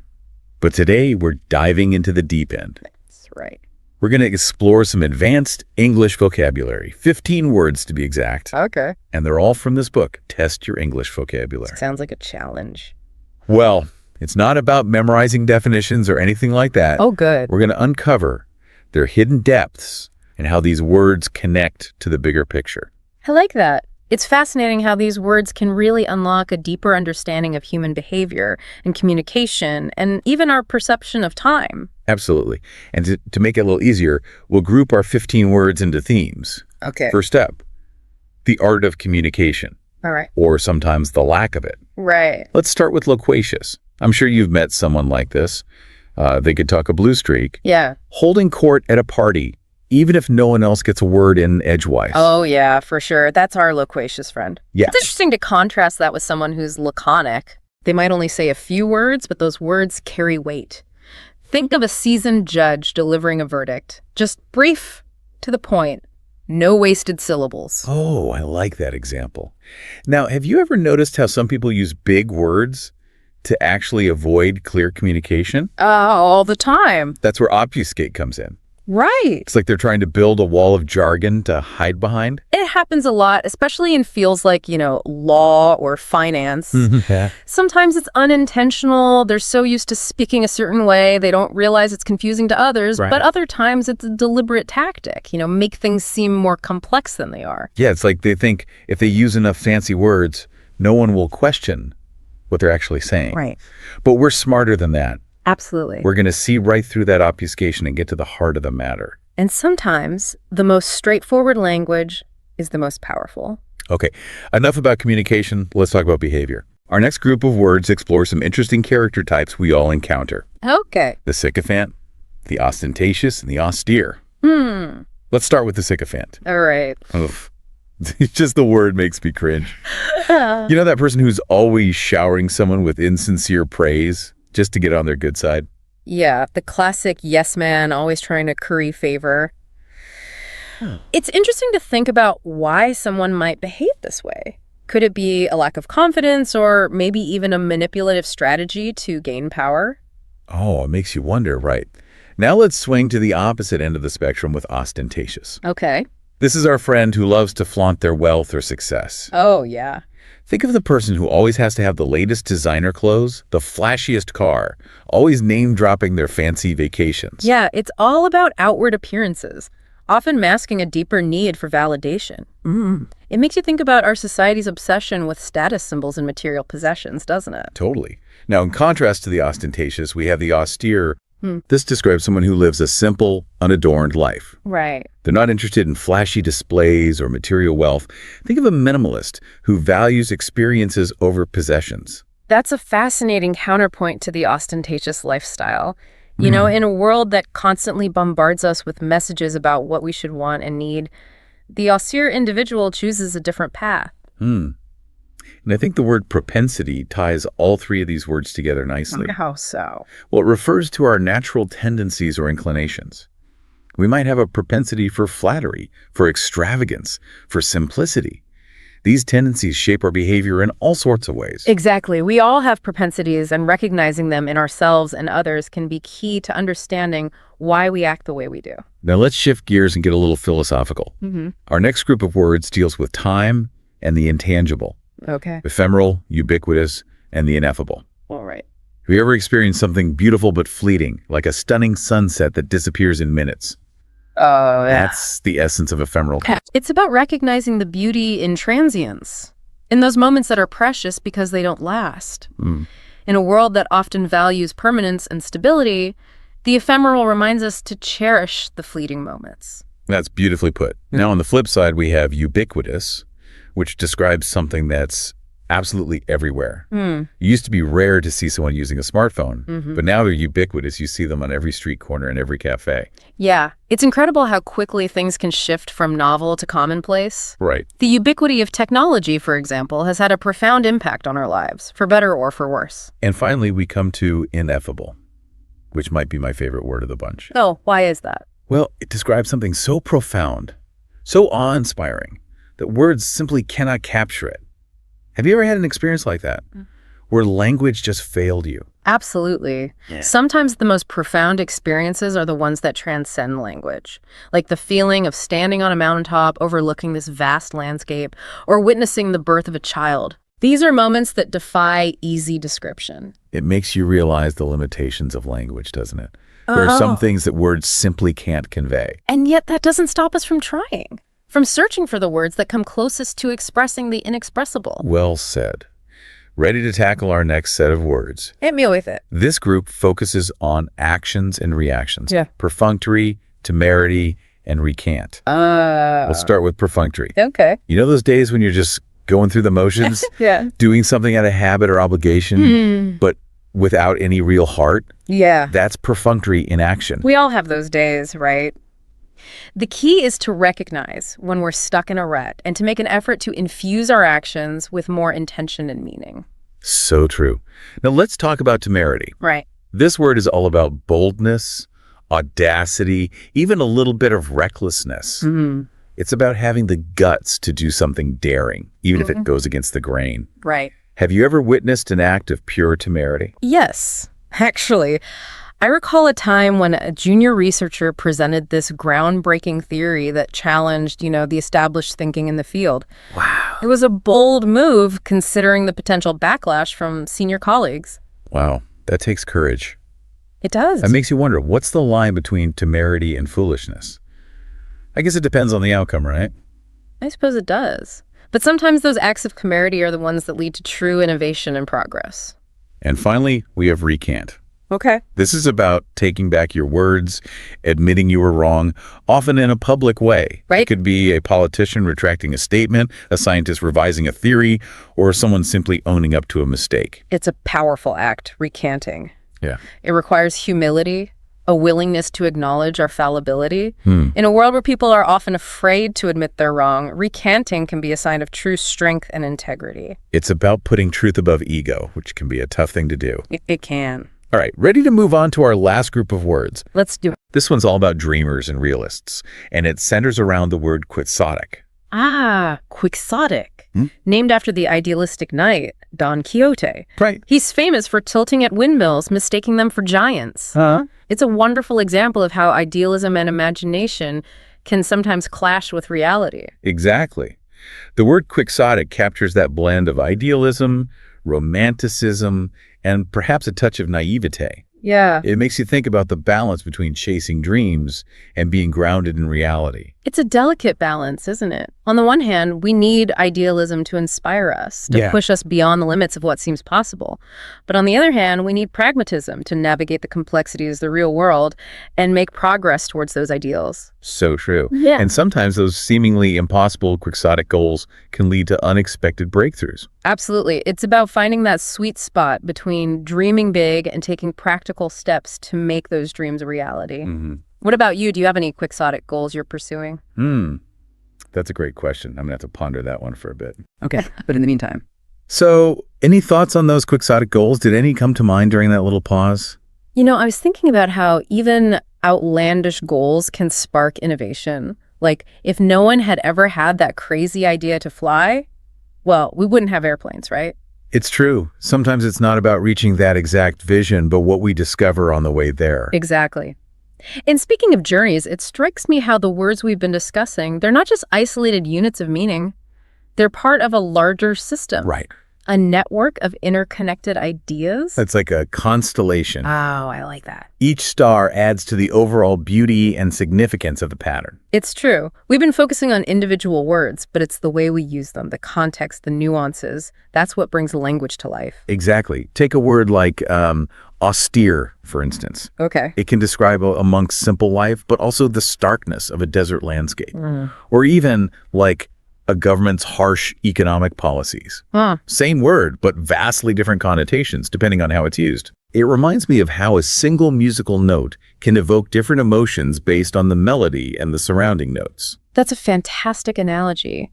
And just like a composer carefully chooses notes to create a specific mood, skilled communicators select words to evoke feelings and convey precise meaning. This makes me think about the importance of expanding our vocabulary, not just for intellectual reasons, but to become more effective communicators. Right. The more words we have at our disposal, the more precisely we can express ourselves. It's like having a wider range of colors on an artist's palette. A limited palette can still create beautiful art, but imagine the possibilities when you have every shade and hue imaginable. And not only can a rich vocabulary enhance our own communication, but it also helps us understand the nuances of what others are saying. Absolutely. Think about how, politicians or advertisers use carefully chosen words to influence our opinions and behaviors. It's true. The more we understand the subtle ways language can be used, the better equipped we are to critically evaluate the messages we're bombarded with every day. It's about becoming more aware of the power of words, both for good and for bad, but also appreciating the beauty and complexity of language, Right. how it can be used to inspire, to connect, to create art. And that brings us back to the word ineffable. Oh, It describes those experiences that transcend language. Right. Even though some things defy description, that doesn't mean we should stop trying to express them. I agree. It's the effort, the reaching for meaning that enriches our understanding. I love that perspective. Yeah. Even if we can't perfectly capture an experience in words, the act of trying can help us process it, make sense of it. Absolutely. And sometimes those struggles to find the right words lead to the most profound insights. It's like those moments when a poet struggles to find the perfect rhyme or metaphor. Yeah. The result is often a line that's even more beautiful and evocative because of the effort that went into it. Speaking of poetry, I'm curious, do you have a favorite word? One that you find particularly delightful or thought-provoking? Oh, that's a tough one. There are so many. But one that's been on my mind lately is serendipity. I love the way it captures those unexpected delights that life throws our way. Right? Those moments of fortunate coincidence that lead to new discoveries or connections. Serendipity is a beautiful word. It reminds me of how sometimes the most meaningful experiences happen when we're not actively seeking them out, when we're open to the unexpected twists and turns of life. Exactly. It encourages us to embrace a sense of curiosity and wonder, to be open to the possibility that something amazing could be just around the corner. And who knows, maybe our deep dive today will lead to some serendipitous discoveries for our listeners. They might stumble upon a new favorite word or make an unexpected connection between these words and their own lives. I certainly hope so. After all, language is about so much more than just definitions. It's about expanding our perspectives, connecting with others, and exploring the richness of human experience. Now, before we get too philosophical, I think it would be helpful to bring some of these words to life with some concrete examples. Absolutely. It's one thing to understand a word in the abstract, but it's another to see how it's actually used in context. For instance, we talked about obfuscate earlier. Yeah. I'm curious, how might you see that word used in, say, a legal setting? Oh, that's an interesting one. In law, you might see obfuscate used to describe a defendant's attempts to hide assets or mislead the court. Or it could be used to criticize a lawyer's dense and confusing legal arguments. So they're intentionally trying to make things difficult to understand. It seems that way sometimes. But as we've been saying, the more we understand these words and the ways they can be used, the better equipped we are to see through those attempts at obfuscation. Exactly. And speaking of context, I think it'd be interesting to explore the etymology of some of these words. Oh, yeah. Trace their origins back to ancient languages and historical events. I love that idea. Etymology can be like a detective story, uncovering hidden layers of meaning and revealing the fascinating journeys these words have taken over time. For example, did you know that quixotic comes from the Spanish novel Don Quixote? It's amazing to think how a single literary character can inspire a word that becomes part of our everyday language, That's true. carrying with it the spirit of idealism and romanticism. It's like these words become vessels, carrying centuries of history and cultural meaning within them. And by delving into their etymology, we can unlock those hidden layers of meaning and gain an even deeper appreciation for the words we use. It's like going on a linguistic treasure hunt.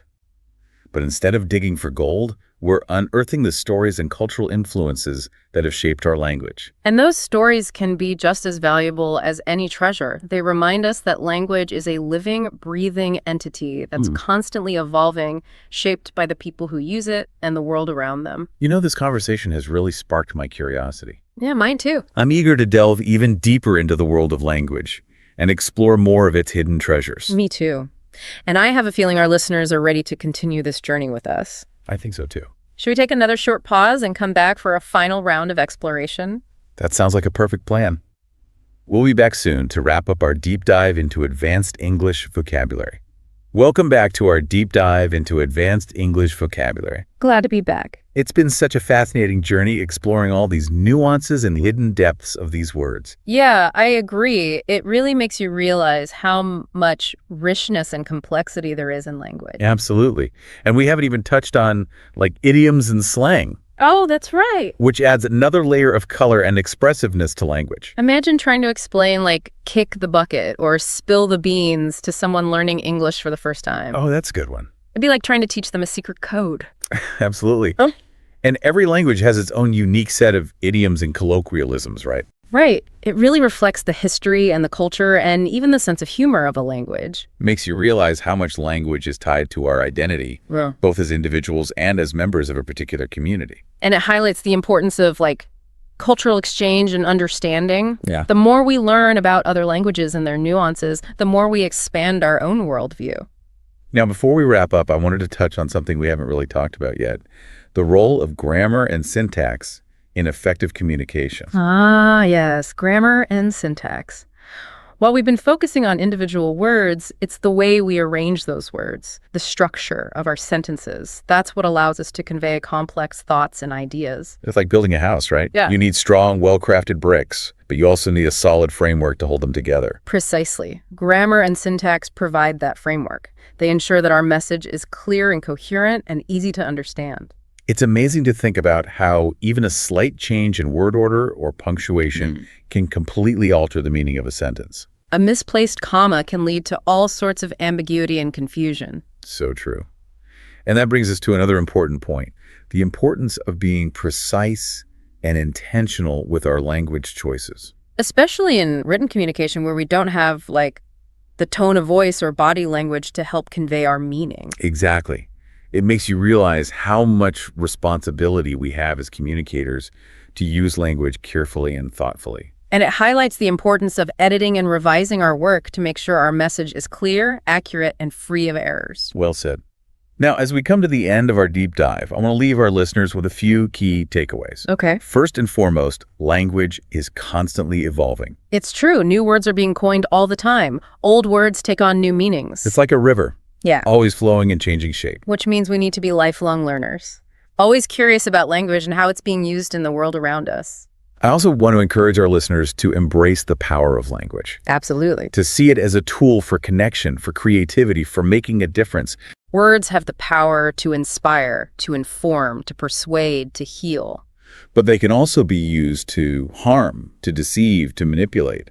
So it's crucial that we use them responsibly and ethically. Couldn't agree more. And finally, language is a source of endless fascination and delight. There's always something new to discover, some hidden meaning to uncover, some unexpected connection to make. That's one of the most beautiful things about it. So keep exploring, keep learning, keep playing with words, and most importantly, never stop being curious about the incredible power of language. Well said.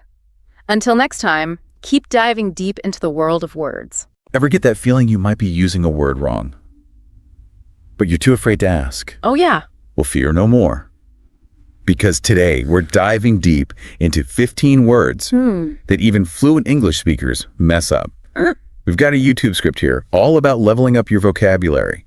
And you might be surprised by some of these common mistakes. It is fascinating, though, how some of these errors stem from subtle distinctions that are easy to miss in casual conversation. Okay, let's unpack this. We'll start with some beginner traps.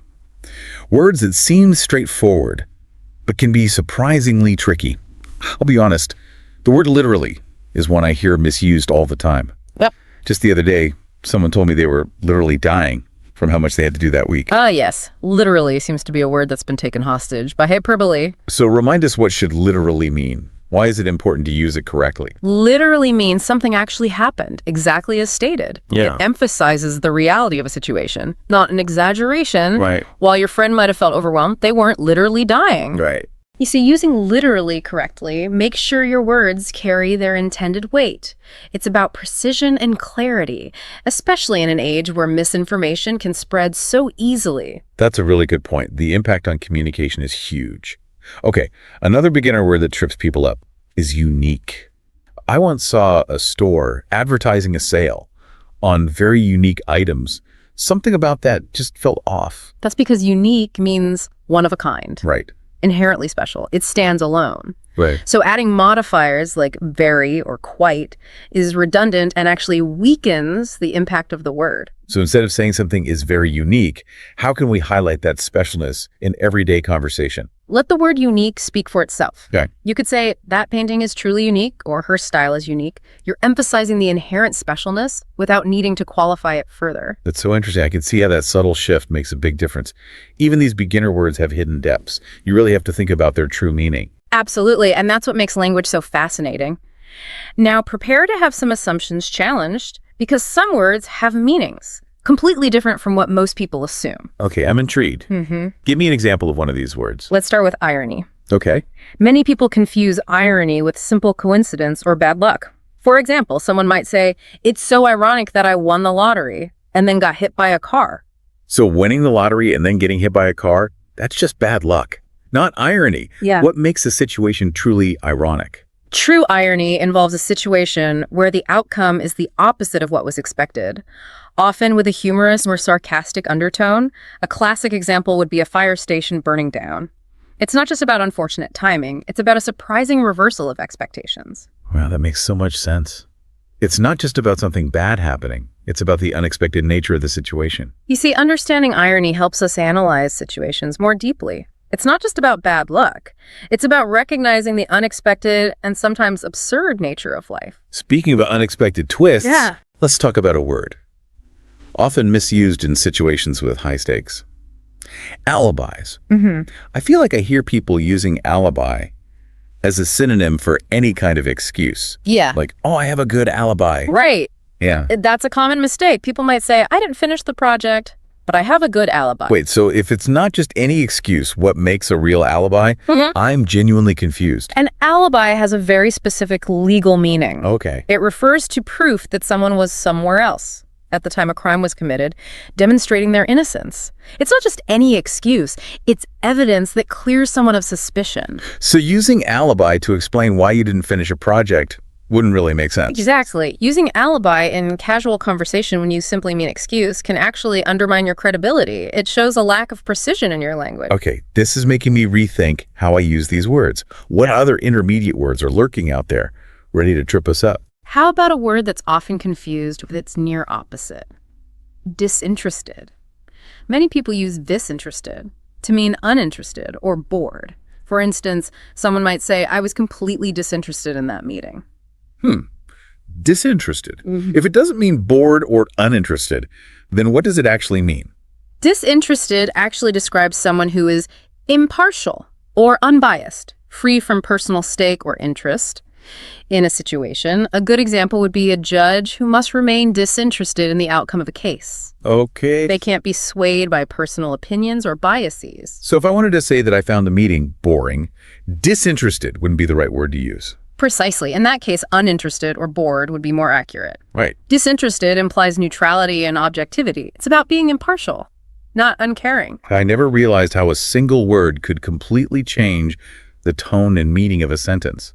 It's all about understanding those subtle but powerful nuances. Absolutely. And that's what we're here to explore. Are you ready to be bemused by the next word? Bemused. Okay, you've definitely got my attention. What's so tricky about this one? People often think bemused means amused or entertained. Okay.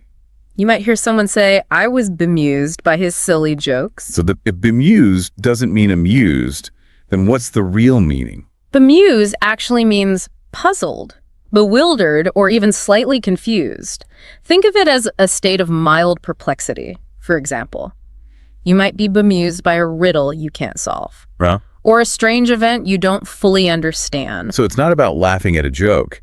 It's about that feeling of, wait, what just happened? That makes a lot of sense. Imagine someone watching a magic trick, Right. their brow furrowed, a slight smile playing on their lips. Yeah. That's bemusement. It's not amusement, but a fascinated perplexity. Okay, now I'm really starting to understand the difference. Uh-huh. Bemused is a much richer word than I realized. Mm-hmm. It's about that space between amusement and confusion. Exactly. And these subtle distinctions can make a big difference in how your message is received.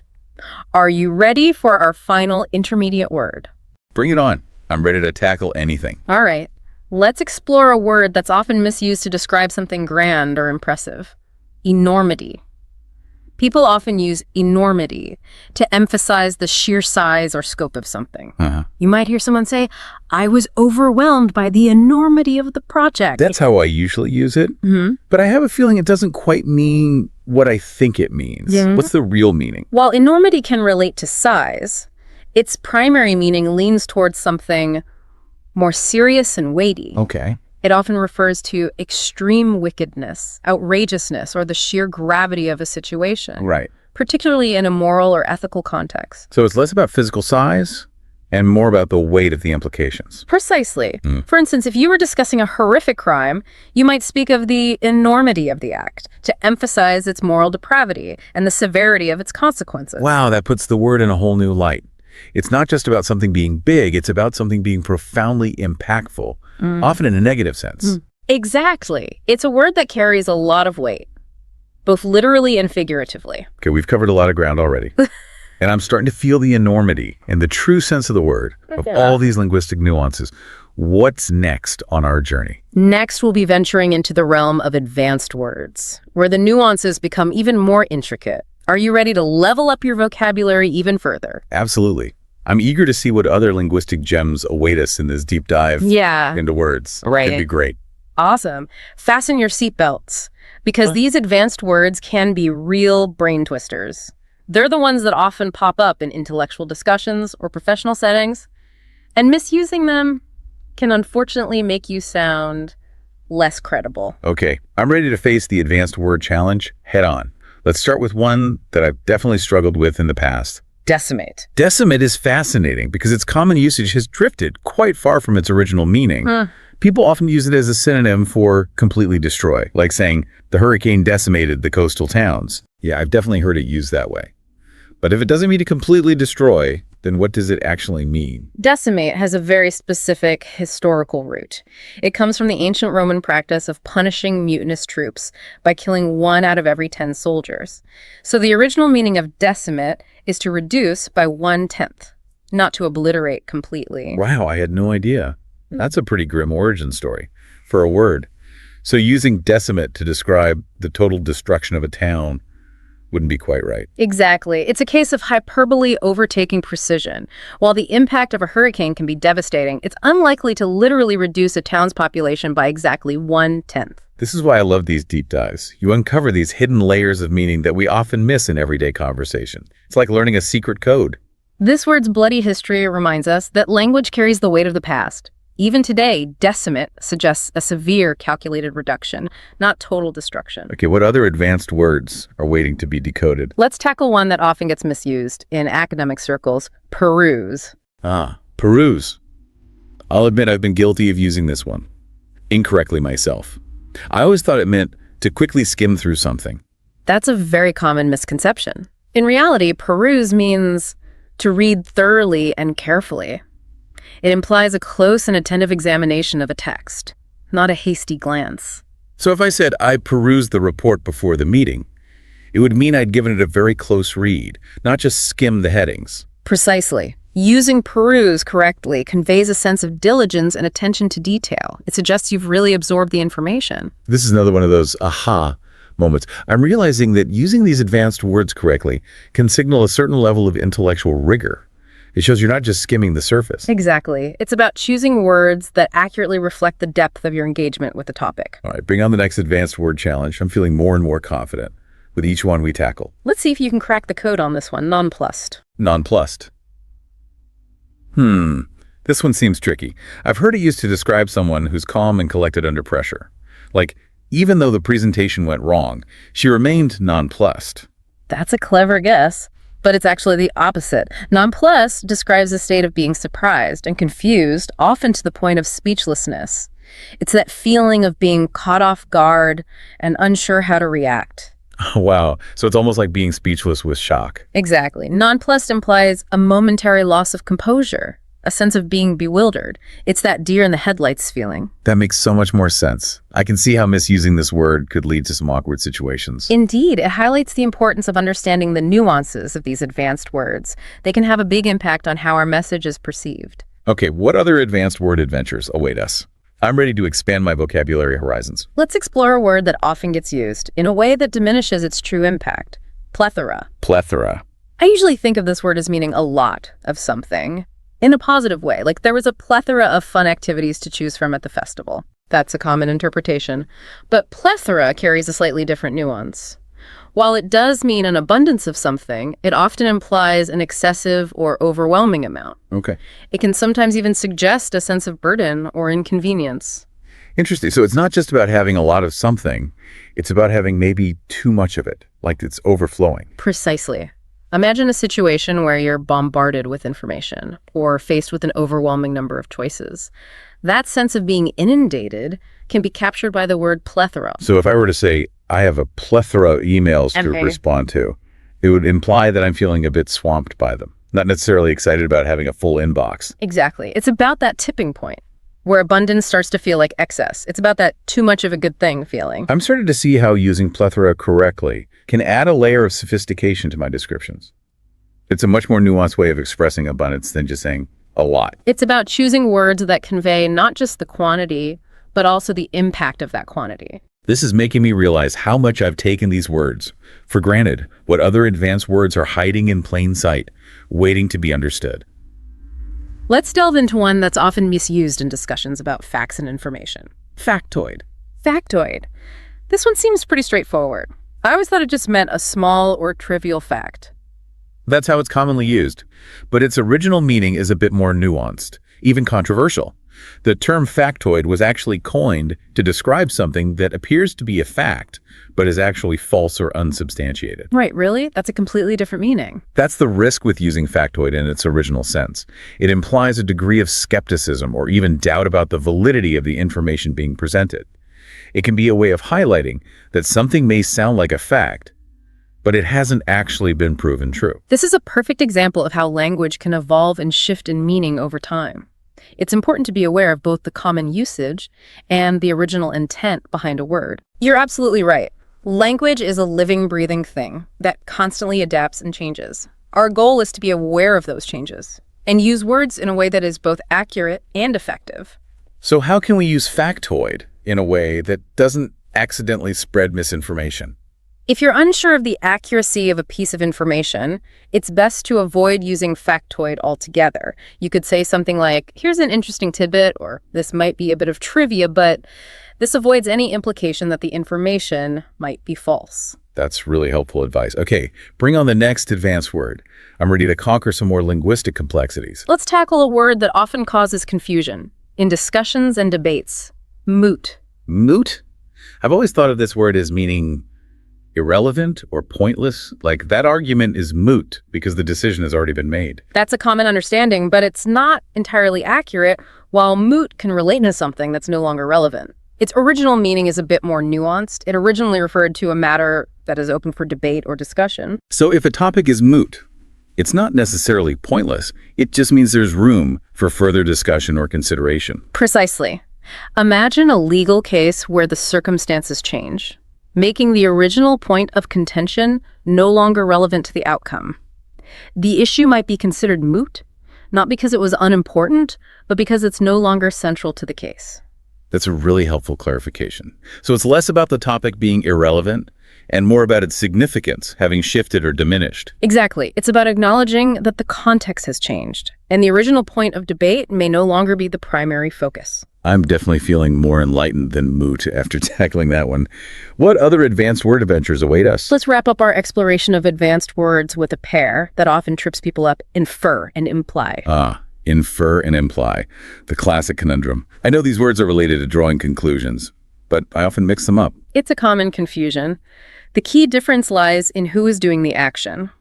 The speaker or writer implies something, meaning they suggest or hint at something without stating it directly. The listener or reader infers something, meaning they draw a conclusion based on what is implied. So if I were to say, it's getting late, I might be implying that it's time to go, even though I haven't explicitly said so. Exactly. And if you, as the listener, understood my implication, you would have correctly inferred my meaning. I see. So it's a two-way street. The speaker sends out a subtle signal, and the listener picks up on that signal and draws a conclusion. Precisely. It's like a subtle dance of communication where meaning is conveyed through suggestion and interpretation. This distinction is so subtle, but it's crucial for clear communication. Misusing these words can lead to all sorts of misunderstandings. Absolutely. Mastering the difference between infer and imply is essential for navigating conversations and interpreting written texts accurately. It's about understanding both sides of the communication equation. Wow, we've covered a lot of ground in this deep dive. It's amazing how much depth and complexity there is to these seemingly simple words. And we've only just scratched the surface. But I hope you're starting to see how understanding the nuances of language can empower you to communicate with greater clarity and precision. I'm definitely feeling a lot more confident about using these words correctly. It's like a whole new world of linguistic possibilities has opened up. And that's the beauty of language learning. It's an ongoing journey of discovery and refinement. Are you ready for a quick challenge to test your newfound knowledge? Absolutely. Bring it on. All right. Hit me with that word challenge. I'm ready to put my knowledge to the test. Okay. Let's see if you can recall the true meaning of nonplussed. Without looking back at our discussion, take a moment to think about it. Okay. No peeking. I think I've got it. Nonplussed means to be surprised and confused, almost to the point of speechlessness. It's like that feeling of being completely thrown off guard and not knowing how to react. That's absolutely correct. You've successfully decoded nonplussed. It seems our deep dive has truly expanded your vocabulary horizons. I'm feeling pretty proud of myself right now. This whole experience has been eye-opening. I've realized that using words correctly isn't just about sounding smart. It's about communicating effectively and ensuring that my message is understood. It's about wielding the power of language with precision and care. Choosing words that accurately reflect not only what we want to say, but also the subtle nuances of meaning we wish to convey. You know, it's funny because I used to think that vocabulary was just about memorizing definitions. But this deep dive has shown me that it's so much more than that. It's about understanding the history, the etymology, the subtle shades of meaning that make each word unique. It's about recognizing that words are not static, but dynamic. They evolve over time, their meanings shifting and adapting to reflect the changing world around us. And that's what makes language so fascinating.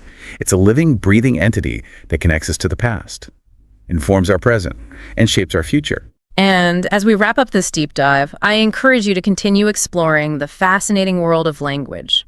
Pay attention to the words you use, the words you encounter, and the way they impact your understanding of the world. I know I will. This has been such a rewarding journey. I'm walking away with a newfound appreciation for the power of words and the importance of using them correctly. Remember, language is a gift, a tool that allows us to connect, create, and inspire. Let's use it wisely. Absolutely. Until next time. Happy wordsmithing. Okay, so let's be real for a sec. Small talk, right? It can be like the most awkward thing ever. Like when you're stuck in a situation and you know you should be chatting, but your mind just goes blank. Anyone else? Feel me on that. But get this.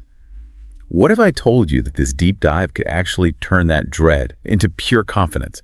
And we're going to do it using a source you'd never expect. A video script, get this, for people learning English. I know, right? Sounds a little out there. But seriously, this script is full of stuff that goes way deeper than just language. It's like a secret masterclass in how humans connect, hidden inside an English lesson. Okay, I gotta admit, when you first mentioned this source, I was kind of like, how can something for total beginners help someone who's already fluent? That's fair, totally. But the cool thing here is, by breaking small talk down into these simple steps, it actually shows you the psychology behind how we connect. Like, it's a cheat sheet for building rapport, even if you never needed help with English in the first place. So it's more about understanding the, deeper game, not just memorizing lines. Exactly. For example, the script makes a big deal about greetings and weather talk, stuff we might think is just filler.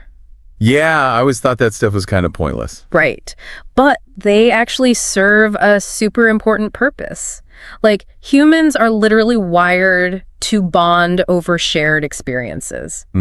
Okay. Even something as simple as complaining about the heat or, whatever the weather's doing. Okay, yeah, I guess I can see that. It creates that instant common ground, that we're in this together feeling, which is huge for starting any kind of connection.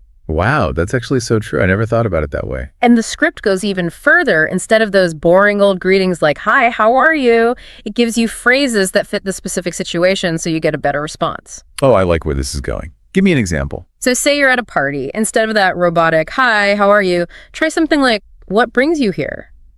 Way more interesting, right? Way more. It's like you're actually interested, not just saying words. Exactly. It shows you're paying attention and they actually get to share something about themselves.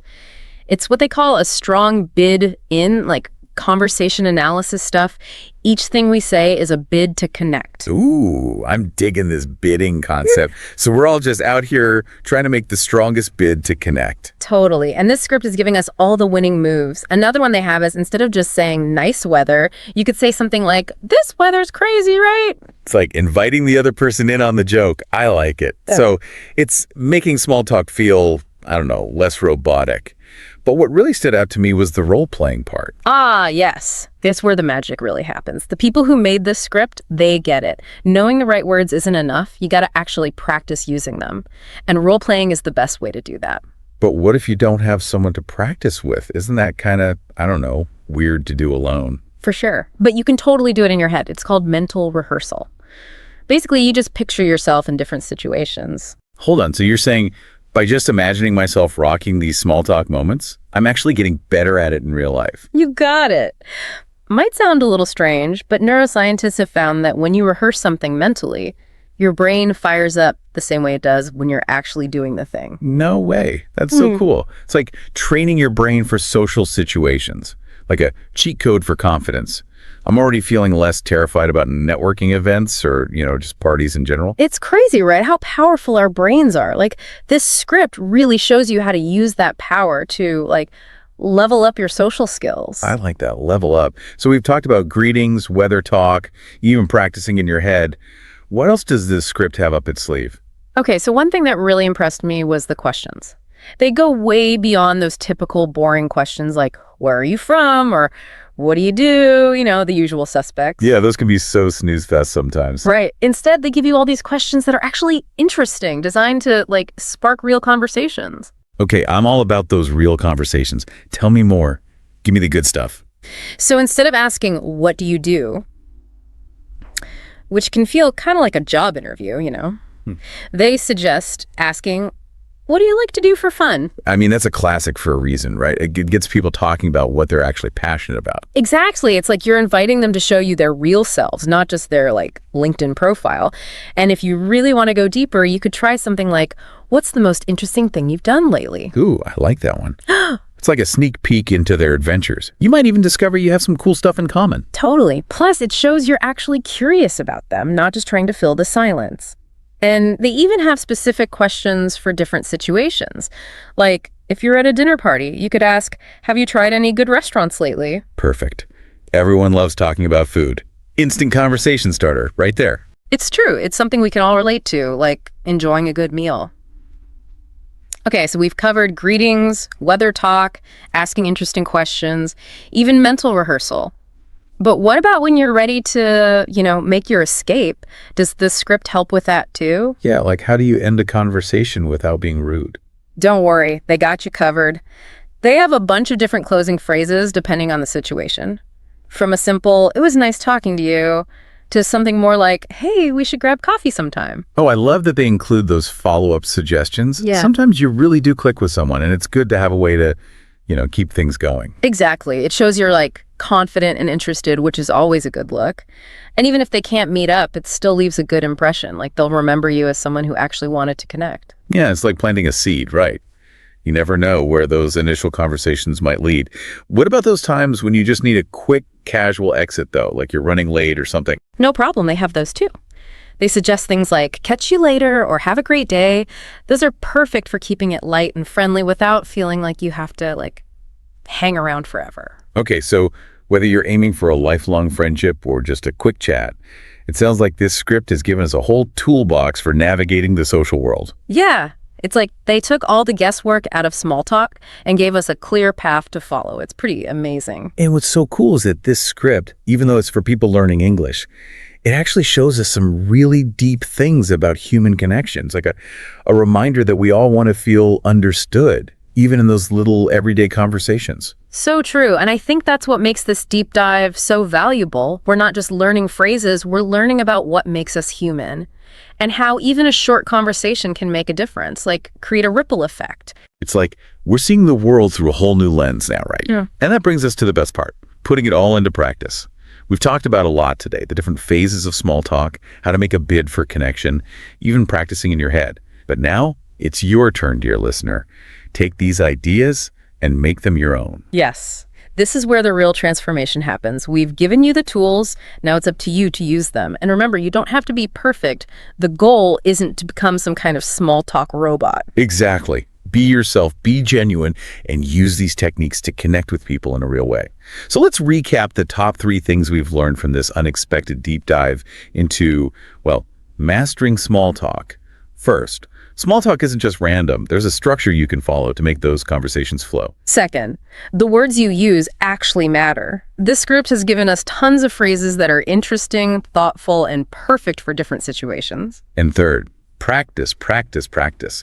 Whether you're practicing in your head or even role-playing with a friend, the more you do it, the more confident and natural you'll become. It really is freeing, right? Yeah. Knowing you have these tools, it takes away that fear of messing up or saying the wrong thing. For sure. It's like having this, secret weapon for social situations.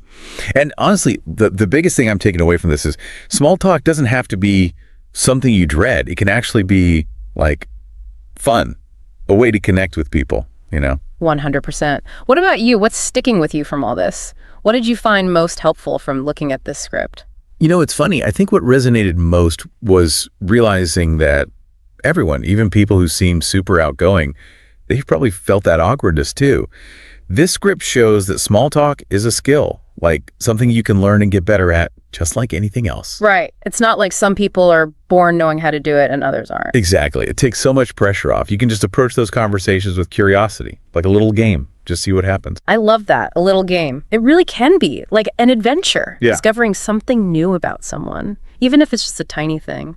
And it reminds you that even those small moments, a quick chat, a smile, they can all make a difference. It's like we're all connected in this big web, and every conversation adds to that, Absolutely. So as we wrap up this deep dive into, the surprisingly interesting world of small talk, I want to leave you with this.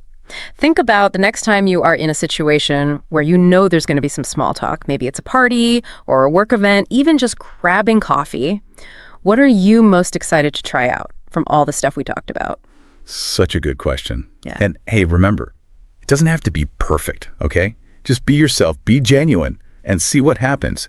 You might be surprised how fun and even meaningful those small conversations can be. So go out there and conquer the world of small talk. We believe in you. Welcome to this deep dive, everyone. Today we're going to be exploring, well, actually, your English learning journey using a script for a video for English language learners. It's going to be like a deep dive within a deep dive, really. So no matter where you're at, beginner, advanced, somewhere in between, there should be something here for you.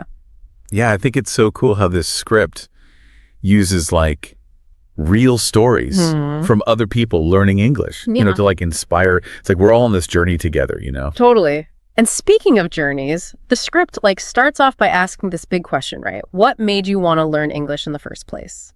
The why behind your adventure, basically. They give this example of a learner, Anna, and her goal was she just wanted to watch TV, like without subtitles. And what I thought was so cool about that was like, it was totally, coming from her, like she just wanted to do it, not because someone told her she had to or anything. Right. Like those are the best reasons, Right. when it comes from inside. Yeah, for sure. Knowing your why can really make a difference, I think, especially when things get tough, When you hit a wall, you just don't feel like studying. It's like having a compass to keep you, heading in the right direction. I love that, the compass.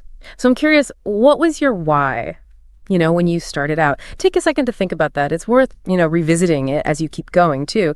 Now, the script also digs into how, like, where you are can affect your learning. It gets that not everyone can be, like, surrounded by English speakers all the time, but it kind of challenges us to get creative. Yeah. This story about Raj really stuck with me. He lives in this village where literally no one speaks English. And so he basically turned his whole house into this like learning tool, sticky notes everywhere using English for like everyday stuff. It just proves you don't have to be in some English speaking country to learn it well. It's amazing, right? Talk about resourcefulness.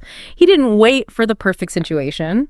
He just made it himself. And this actually leads perfectly into what the script talks about next. How to, take all that time we waste and turn it into learning time. Oh yeah, like when you're scrolling on your phone or whatever and it's not even like fun anymore. Exactly. But imagine if you could use that time to learn instead.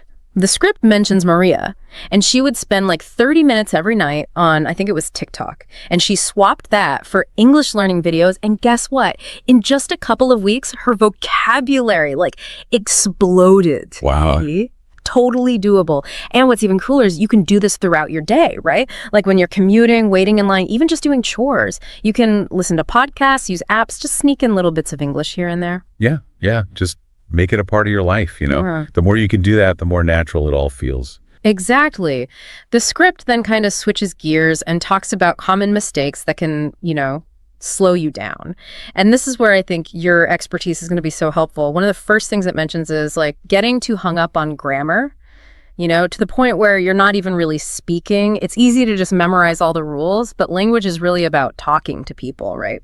Absolutely. Grammar's important, don't Yeah. get me wrong. But sometimes I think it gets too much focus, like it's more important to be able to speak fluently and confidently, even if you mess up a little. It's about finding that balance, I think. What do you think? Oh, 100%. I totally agree with that. You could know all the grammar in the world, but if you can't have a conversation, what's the point, right? Right, exactly. Yeah, it's like you learn how to play an instrument, but then you never actually play any music. Exactly. You just practice scales all day long. Okay, so the script's next point, I think this is something we've all dealt with, being scared to make mistakes. I mean, every language learner goes through that, right? Oh yeah, for sure. But I think it's so important to like change how we think about mistakes. They're not like failures, they're actually like feedback. Yeah. Each mistake is a chance to learn and get better. Yeah, that's a good way to look at it. It takes the pressure off, And this kind of leads into the third mistake they talk about in the script, which is not practicing regularly. We've all been there, right? Like crazy study sessions and then nothing for weeks. Yeah, I've totally been there. It's always better to do a little bit every day than a lot all at once. Yeah. It's like you wouldn't go to the gym once a month for 8 hours and expect to see results. You got to be consistent. So true. Short, consistent workouts, that's the key. Like the script mentions this learner who went from like these huge study sessions every now and then to just doing 30 minutes a day every day. And they saw way more progress. It's amazing, right? How much difference just a little bit each day can make. Yeah. Our brains, they actually learn better that way too, through repetition and like slow exposure, not cramming. So instead of trying to do it all at once, Just find little ways to fit English into your day, right? Exactly. Okay, let's switch gears a little bit and look at what the script says about, learning English if you don't live in an English-speaking country. Yeah. Which can feel like a huge obstacle, but the script has some pretty encouraging examples. Yeah, I was really interested in that part. It comes back to what we were saying before about creating that immersive environment, even without actually being around English speakers. And technology can really help with this, right? Totally. Like apps for language exchange, online forums, even streaming services with subtitles. There's so much out there. Right. Like in the script, they talk about Marco from Spain, and he basically made like his own little English world at home, reading news in English, watching English YouTubers, even talking to friends online from other countries. Wow, that's awesome. It's like bringing the English-speaking world to you. You don't even have to get on a plane. Exactly. Which leads perfectly into the scripts like Final Challenge, focus on output. Yeah. It's not enough to just understand English. You got to use it, by speaking or writing. Yeah, that's where the real learning happens, I think. Getting out there and actually using the language. I know it can be scary at first, but the more you do it, the easier it gets. The script suggests a few things you can try, like recording yourself speaking and then listening back to see what you can improve. Well, that's a good one. Or joining a speaking group, or even just writing like a short paragraph in English every day. I like that. Just little things to get you practicing, The key is to find what works for you and then make it a habit. It doesn't have to be a big thing. Even 5 minutes a day can make a difference in the long run. And as we start wrapping up this deep dive here, I think one of the most important things to remember is learning English, it's a journey, right? And every little thing you do, it brings you closer to your goals. That's a great way to put it. It's not about being perfect. It's about making progress. I mean, we've talked about so much, right? Like from that whole why thing to making your own little English world. But what really sticks out to me is how much the script is all about, like, doing stuff. Oh, yeah, totally. You can't just sit there and hope you'll learn English. Right. You got to get out there and use it. And remember how we talked about making mistakes? The script wants us to think about those differently, too. Yeah, they're not like the end of the world. They're actually how you get better. Like little stepping stones. Yeah, I love that. So as we wrap up this whole deep dive into learning English, I have one question for you. And it kind of goes back to that output thing we were talking about. What's one small step you're going to take this week to actually use your English? Ooh, that's a good one. Could be anything, really. Record yourself talking for a minute, write an email in English, even just chat with someone online. It doesn't have to be this big, huge thing. Exactly. Just something small but consistent. Like we were saying before, 5 minutes a day, it all adds up. We've explored a ton of tips today and heard some pretty inspiring stories. I bet there are a few that really resonated with you. Oh, yeah, for sure. So think about those and how you can use them in your own learning. And remember, learning English, it should be fun, not a chore. Totally. It's an adventure. Embrace those challenges, celebrate how far you've come and never stop exploring. Happy learning, everyone.